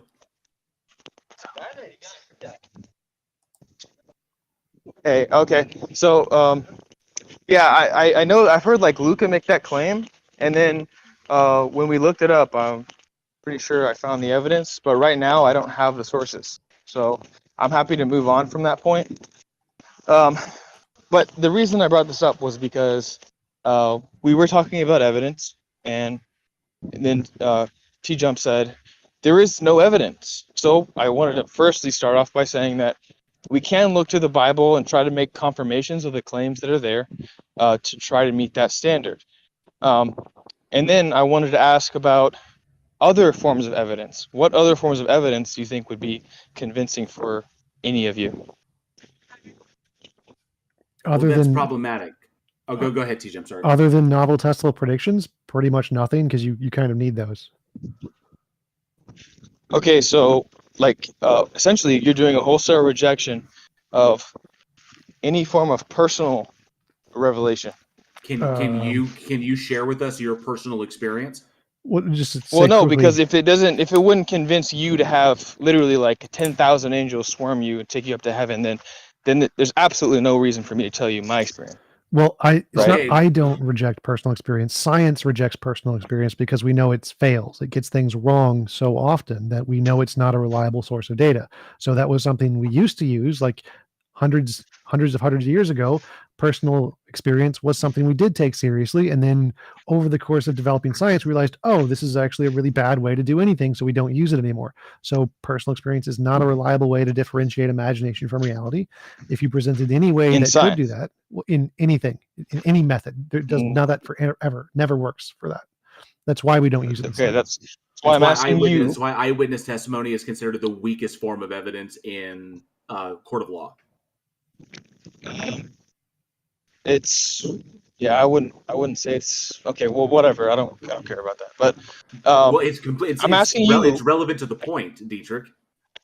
Okay, great. So look, I'm asking you a simple question. I'm asking you a simple question. What is there any form of personal experience that you would change your mind or whatever about the topic? Because if it's only history and having an exact prophecy about Einstein, then there's, I'm just curious what else. 'Cause Are if you okay? I'm anything, gonna you say would, okay. So you would Dietrich, be open to. you're asking, is there any type of personal experience that would convince me automatically that a God exists? Mm-hmm. Okay, and I'm telling you, honestly, to be intellectually honest, I don't know. I can tell you of all the things that I can think about of evidence that can be presented as far as personal experience, they only result in more questions. Because I would have to eliminate the possibility of anything else, like having a stroke, having a hallucination, being on drugs, being drugged by someone else without my knowledge, another stuff. There's a bunch of things I have to eliminate first. So any type of personal experience will only open up more inquiry to the intellectually honest. Okay, So but I will say this: if your God exists and it has the abilities that you know that, and it has all the abilities you think it has, then it knows what evidence is there and it has yet to present it to me. Oh, I'd be happy to accept personal experience. Like if I prayed for a gold brick and every time I did, a gold brick appeared, that would make me, I believe, or any kind of novel testable prediction about the ability to pray to a God and have it do stuff that would work. So I'm happy to accept personal experience if it's a novel testable prediction kind of personal experience. Okay. So, but is that relegated to breaking the law, like miracles? No. Or could that be something like, let's Like if say, I prayed for lottery what's it called? tickets and I won the lottery 10 times in a row, wouldn't break any laws of physics. That'd be great evidence. Okay, let's talk about like synchronicity. Do you think that something like that, which is fairly hard to define? I don't know what you mean. Okay, well, synchronicity is it's a very timely set of events which has personal meaning, and it was created by Carl Jung, who had a patient that kept having dreams about some type of beetle, a scarab beetle, and then like one day she was in there, like a golden scarab beetle, and then one day she was in there, and like she was having a breakthrough of some kind, and then I don't know, like the golden scarab beetle came, and it had a lot of significant meaning, but it can mean a lot of things. So, like for instance, the largest example of this could be, like scientists say that when the Jews were exiting from Egypt, that there is actually an explanation for why the sea could have parted, and they chalk it up essentially to currents and winds functioning together to temporarily create a land bridge. It's the Reed Sea. And then you could say that this is a natural process, but the timing of it is such that it has personal relevance, meaning, and lends itself to the hypothesis that God is working for these people to help them. Would you agree that would indicate that, or you think it would be pure chance? Synchronicity is just you have an emotional appeal to some event that happens that's irrelevant. But if Moses said, "I'm going to pray to God to split the sea," and then he splits the sea, that's a novel testable prediction. That not synchronicity. That's just basic evidence. So if you could make novel predictions like God's going to split the sea when we get here, and it happens, yes, that would be great evidence, even if it was just the wind or something. So novel predictions, great. Synchronicity don't matter. It's not, the emotional relevance to your life is completely irrelevant. What matters is if you can predict some event will happen in the future, and it's not already known, and it happens, like parting the sea. That'd be great. Okay, so you're saying that if it was caused by nature, that you would still consider that to be evidence that would lend itself towards the hypothesis for God. Yeah, so if you can predict future events that no one else can predict, and because of a hypothesis of God or whatever, that still would be evidence of God. You might have to do like a lot of them to make it sufficient to believe in God, but that would be evidence. Okay, so I also wanted to ask about, I think I have an idea where you guys sit as far as your skepticism. So, I mean, it sounds pretty rational, I guess. You're trying to just come to an empirical conclusion based on facts and not so much feelings and or whatever else. But what really caught my eye earlier was that, or my ear, is that there seemed to be resistance to Luca's questions, where he would ask you, okay, well, can you dive into a little more like why this is bad or why there's an obligation? And then the answer was essentially, well, it's just obvious to me.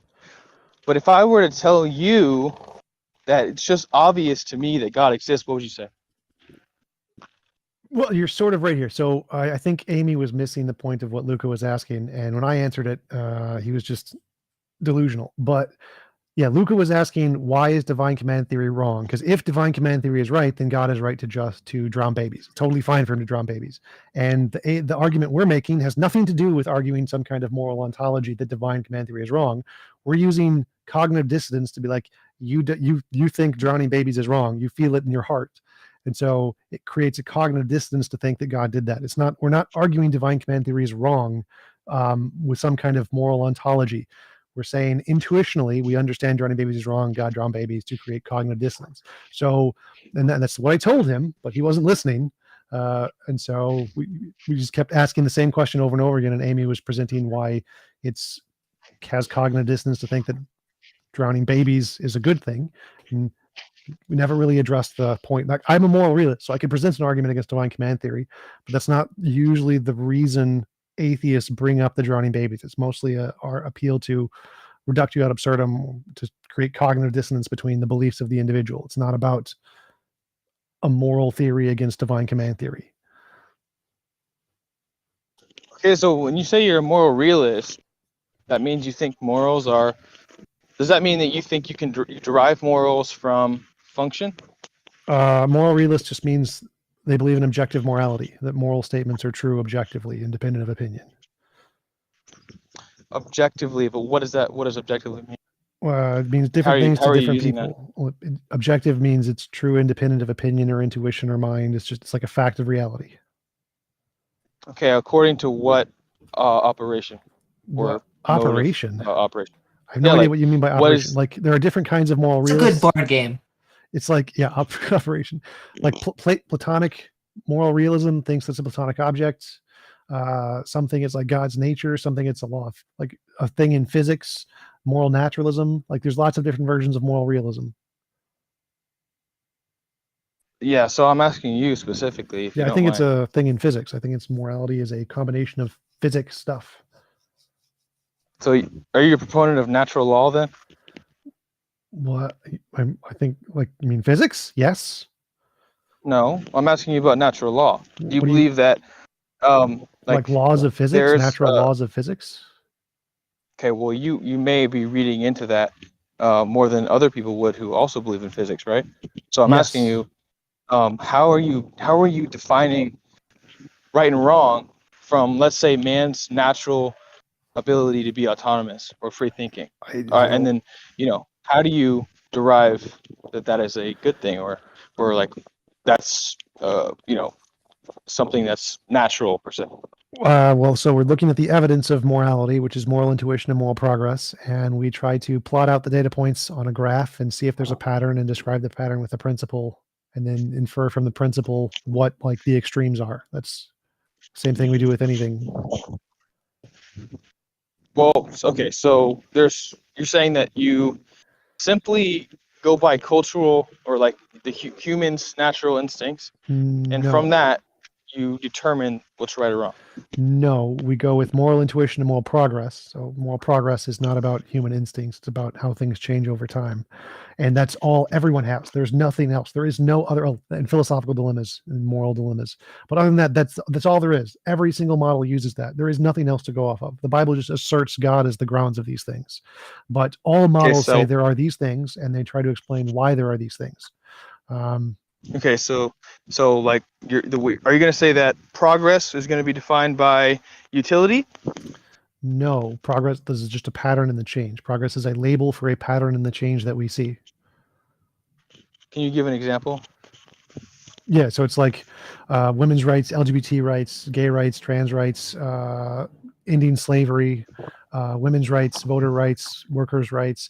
It seems like there's a pattern in the way that morality changes over time, and it's the same pattern every time. And this pattern, we're going to call it progress. You can call it whatever you want, but the pattern goes in one direction and not the other direction. Okay, so it sounds like you're pretending that there's correlation where there's causation. No, I'm seeing a pattern. The pattern is there regardless of whether there is causation or if it's just correlation. So we look at the pattern, and the pattern exists, and then we try to infer what's causing the pattern. Is it just evolution? Is there something more behind it, like God's nature or a moral law? Like, we're trying to say, okay, there's a pattern. We see the pattern. All the data indicates the pattern. Now, is what's causing the pattern? Okay, but like, is there an end? Is there like a higher, like, is there an end goal or an ideal world under your evolutionary model where there's objective morality? Evolutionary models aren't objective morality typically. So mine is not evolutionary. It's a law of physics kind of a thing. And yes, you can follow this pattern to the extreme and say, well, if we kept going on this pattern, where would it end? And we can say, oh, that would be the best moral world. So yes, there would be a end point, an objective end point. Okay. Okay. Would that end point look anything like the morals outlined in the Bible? No, because that's horrible. Okay, so what would it look like if not that? It would be impossible to force anyone to do anything they don't consent to doing. It would be impossible to force somebody into doing something that they don't consent to doing. Yeah, it's close enough. So you want anarchy is what you're saying. No, I want it to be impossible to force anyone to do anything they don't consent to doing. So like no murder, no rape, no thievery, no hurting other people without their consent, no harm, no death, no aging. It'd be impossible to force anyone to do anything they don't consent to doing. So you want to change the nature of man to make him unable to will to do things which are contrary to other people. No, you can will anything you want. So well-being. Willing is still free. You can will to do anything. And again, you're trying to change the nature of man when you go to heaven, remember, because you lose all the sin stuff. So you're actually changing the nature of man. Mine doesn't do that. Mine says you have all of the free will stuff, if there was free will. The only difference is that it's physically impossible to act on that to hurt other people. So Hitler could still exist and desire to kill all the Jews. It would just be physically impossible for him to actually kill the Jews unless they consented. So all of your desires are the same. Okay, so you want a world where it's impossible to say start a house on fire, right? Unless the owner consents to it. This is really strange. Like the fact that you think this is possible seems like a Well, far cry from scientifically provable, testable theories or ways to confirm that it is true. You believe in an all-powerful being who can create infinitely many universes. Obviously, if God existed, this would be possible. And yes, it is possible under the natural world. We can do it if we control the laws of physics. But again, that's still significantly easier than an all-powerful being who has infinitely many universes he could create. Obviously, he could do this. This is not even like a hard thing for God to potentially do. It'd be very, very easy. So yeah, arguing it's not possible. That's not the question. You said it was totally not not the possible. question. And clearly, it's Yeah, possible. Even under your worldview, it's possible. It's not possible for you. Yes, it is. God, I'm starting with God, who's all powerful. So clearly, it'd be much easier, based on my like worldview. But you don't have that, so it's not nearly as possible or realistic for you. Two different things here. One is that, again, this is saying if we follow the pattern to its extreme, is there an extreme? Which is yes. Whether or not we can get there is a completely irrelevant question. We can. There are ways to do this naturally with the laws of physics and science, and we don't need a God to do it. We humans can do this, but that's a different question. The question is if we follow the pattern, is there an extreme? Yes, there is an extreme. There is an objectively moral end point, and you don't need a God to get there. But again, God could have done this easily, so it's clearly possible. Yeah, well, I don't see why you're like why or how you hold to these truths. They're like these things as truths, like because based on your standard of evidence, it would seem that you'd have to be able to demonstrate this in a scientifically testable, repeatable, and demonstrable way. Yes, but you seem to be holding to it as a dogma of sorts. It's a hypothesis. So I look at the data and I say, if this data continues, then it will be this extreme endpoint. And I make predictions that if this is the case, we will discover morality in other species, like other aliens or AIs when we invent them, that will have the same pattern of morality. And so I do make predictions which are confirmable in the future, which can indicate that this is correct. So I do hold this to my standard. Okay. Yeah, I feel like it's I guess a weird thing for you to hold to. I'm sure you do. Yeah, but I understand that's what you'd say about me as well. So Yeah. yeah, I mean, I think for most people, as far as being convinced, it wouldn't be that they read, they just read something in the Bible. I think for even if people have a large amount of evidence, in order to be convinced, it requires some element of meaning as well, because that's kind of the whole point of the Bible, is that life does have intrinsic meaning, and that we can have access to it. So I don't see how other philosophies get to that, or like how they justify it, and that's why I kind of brought up Luca and his line of questioning. Then there's people like you who have theories that try to bring it into harmony at least. And they do. But So like most philosophers are moral realists. The most philosophers are atheists, like 70%ish, and most philosophers are moral realists, like 60 something percentish. So most philosophers who are atheists also believe in moral realism. So most people believe in meaning and value without a God. You don't need a God for that. Most academics. Yeah, I agree that people know that there's morality, that people understand that there's right and wrong.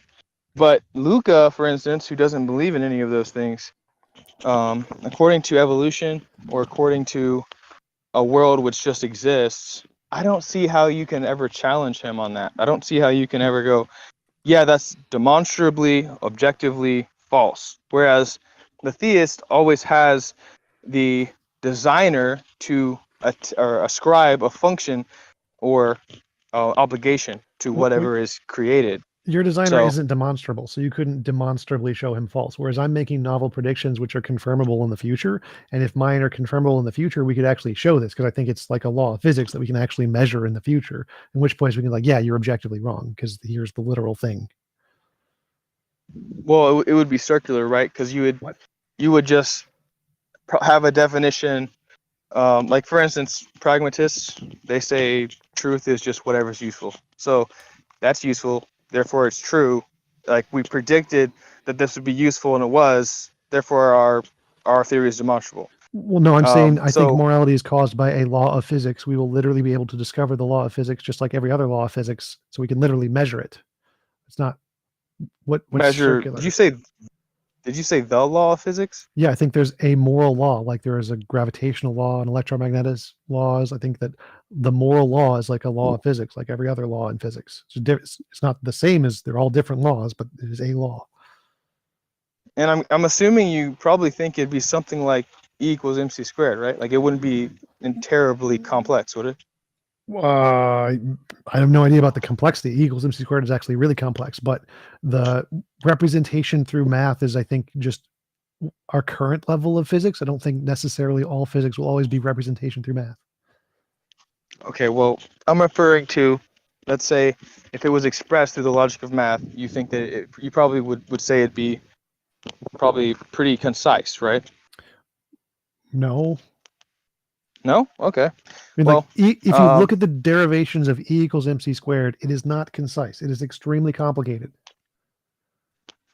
Well, sure, but I'm just saying, like the final. Okay, the reason I'm saying this is because I'm trying to say that essentially it's almost like you're describing an entire system which exists and has very easy to understand things that the mind can understand and learn about. And then it's like you don't want to make this step that the reason why we can understand those things and the reason why we can we have the wisdom to like understand the most foundational principles of the universe, including why we have morality, isn't because we were given the keys to the kingdom. Like, yeah, because that doesn't to make me, any that's sense. from your position. It's like we found a car, we can drive it, like it has all the functions we need, but that car made itself. And to me, that's where I don't buy it. Well, no, because the only way for me to have foundation for my beliefs is considering that things make sense because they're supposed to be that way, like, or because that was like it's just like a puzzle piece. There's only one puzzle piece missing, so to me that's the shape of God, right?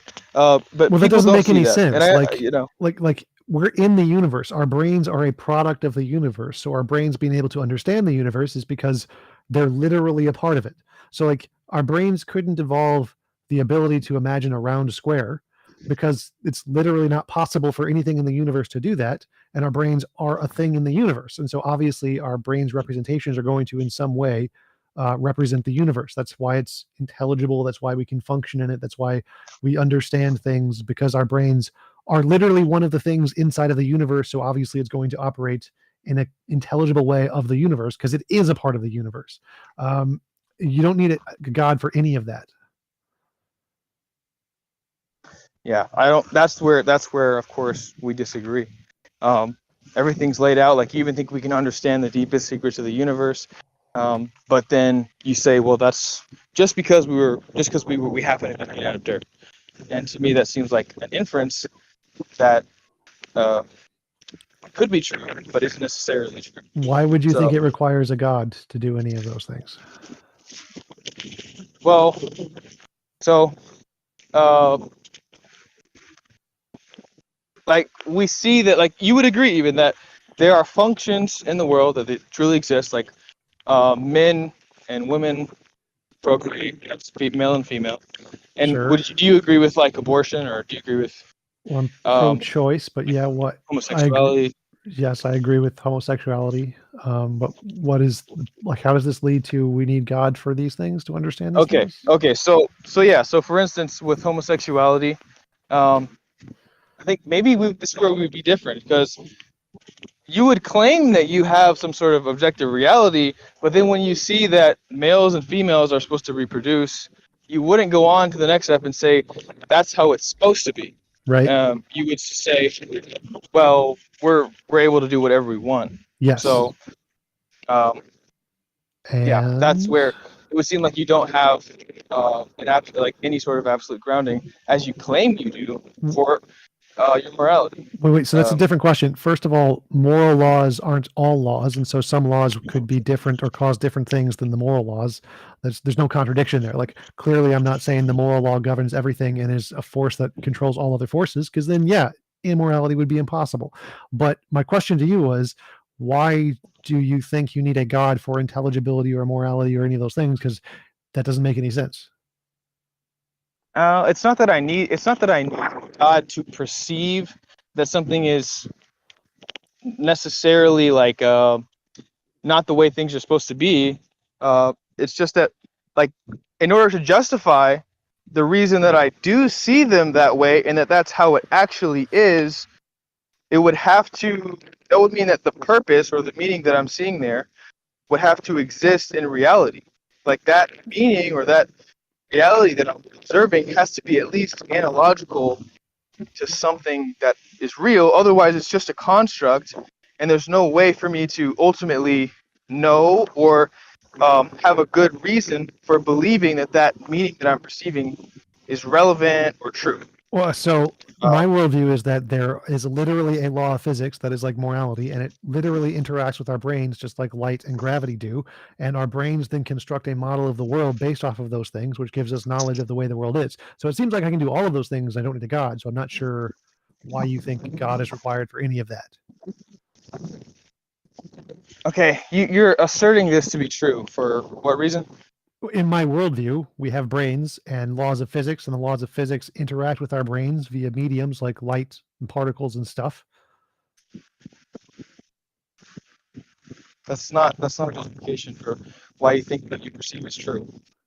Why I think what I receive is true? Like, because I can't imagine all false things. So, like, I can't imagine a round square. I can't believe I exist and be wrong. And so there are certain foundational beliefs that can't be wrong, and I can build off of those to build other beliefs that are more reasonable or rational. Like, we need some way to differentiate imagination from reality, and then I can come up with a method to do that, which is science, and I can use science to differentiate the things in reality that we can believe are there and the things that are just imaginary, and I can build a worldview called naturalism. Okay, but you're still saying that observationally, like, observation is enough to conclude what should be. So what's your response to the is-ought problem? Well, I don't think it is a problem. I think there are two separate categories, but I'm not sure, like, I'm lost on your question here, because your question was something like, how do I know what's true? And like, if I imagine I was to ask you that question, you'd probably say, because God told me so, or something. And I could just say the same thing. The universe told me so, or the universe caused my brain to develop in a way that develops true facts. No, that's not. I'm not saying you don't observe things, and I do. I'm saying your reason for believing that actually adheres to reality to me seems like an unfounded assumption, and ultimately can't lead you to confidence in your beliefs. Why do you think that your beliefs correspond to reality? Well, again, we agree that we can look at things and perceive them, and then we can say, like, make conclusions about those things in general. So, like, we'd probably both observe that somebody tried for something that they did not do. What is bad? That's not correct. No. We So my shouldn't do those question things. was, why do you think you are justified in believing you're not in the Matrix? Why do you think your beliefs and experiences of the world are true and not a figment of your imagination? Well, I would have no reason not to think that I was in the Matrix, unless the world was grounded by something outside of myself. So I adhere that the truth exists outside of me, and that in order for things to actually be intelligible, that's grounded in some higher truth. Sure, the than quantum me. field. And So quantum field is outside of me. Truth is outside of me. right, It created and my also, brain. yeah, and also the things that I perceive are necessarily mapped onto that mind, because that's what it is. Like, that's who God is, in a sense. Okay, I'm totally lost now, because necessarily. It's definitely not necessarily, because necessarily means there's no logical possibility to the contrary, and there's clearly, you can imagine that God gave you a lie or something, or that an evil God just told you something false, because clearly evolution doesn't give us accurate beliefs. So it's definitely not necessarily the case. My question to you is, why do you think believing in a ultimate mind thingy who tells you stuff is a more rational justification for true beliefs than science and direct experience of the universe giving our brains information? I think it's necessary. That's my worldview. So therefore, I have a justification for why and how I know that I'm not in the Matrix, whereas you have no reason not to believe you are. What's necessary? He just Okay, said it was. so- He just said it was his worldview. He didn't Well, justify it. Well, what is Yeah, necessary? so- What specific things are necessary? That God, the mind of God, is the substrate of all things that we can perceive psychologically, and the matter of fact of all things in the natural state of affairs. So if I said a magical potato fart monster named Bob was a necessary being, does that mean that my belief is now rational? No, because a fart monster doesn't have a specific nature. No, it has a very doesn't- specific nature. So the question here is simply me asserting that something is necessary. Its nature doesn't necessarily lead you to Yes, it a does. world in which we can perceive things Yes, it does. and know them as a fact. Dietrich, he In fact, defined it. He defined it as having that. no, nature. a mind which is all good, all loving, and creates. It is also personal. Creates in order to bring others into a relationship is necessarily different than a potato which Yes, farts. it's okay? different. It is. Yes, So you're right. It's not different. It's not even close. It's the same. If you're going to attack my worldview, at least attack it on what I'm saying. Let him finish. I'm not attacking your worldview. I'm saying you have a worldview of a God who has specific properties, and you're going to call that thing necessary. Now, I'm going to make up a different thing. It's not your God. I'm not claiming it's your God. It's a fart potato monster, and the fart potato monster has a nature that it wants to create people and wants to give them direct, accurate experience of reality because it likes farts, and in order to understand and really relish the experience of farts, we have to be able to understand the reality of farts. So it has a nature that would necessarily give us true beliefs about the world because it wants us to understand and comprehend the efficacy of farts. Now, does me simply saying that it has this nature that I've made up and have no evidence for, and does me simply saying it's necessary, give me a rational belief that I have a concrete understanding of reality? Does you saying that physics necessitates morality justify your claim that that's true? Well, it doesn't necessitate morality. I never said it did. I said it's based on evidence. No, you haven't provided any evidence of why you think that we get right morality. I said moral Without- intuition, moral progress. There's a pattern. Follow the pattern. Infer a principle. That's evidence. That's what evidence is in physics. You see a pattern, infer a principle, make predictions. That's what evidence is. I didn't say Yeah, it's but necessary. you don't have to affirm that observation matches with the actual state of affairs. What? You're just saying it's part of your worldview in the same way that I'm saying that God, who is all good, all living, all knowing, supreme, and eternal, is the justification for my worldview. Yeah, but mine has Dietrich, evidence. Yours doesn't. Dietrich, how did you determine that God has these attributes? But I gotta go. I'll see you guys later. Peace out. Take it easy, TJump. TJump. Dietrich.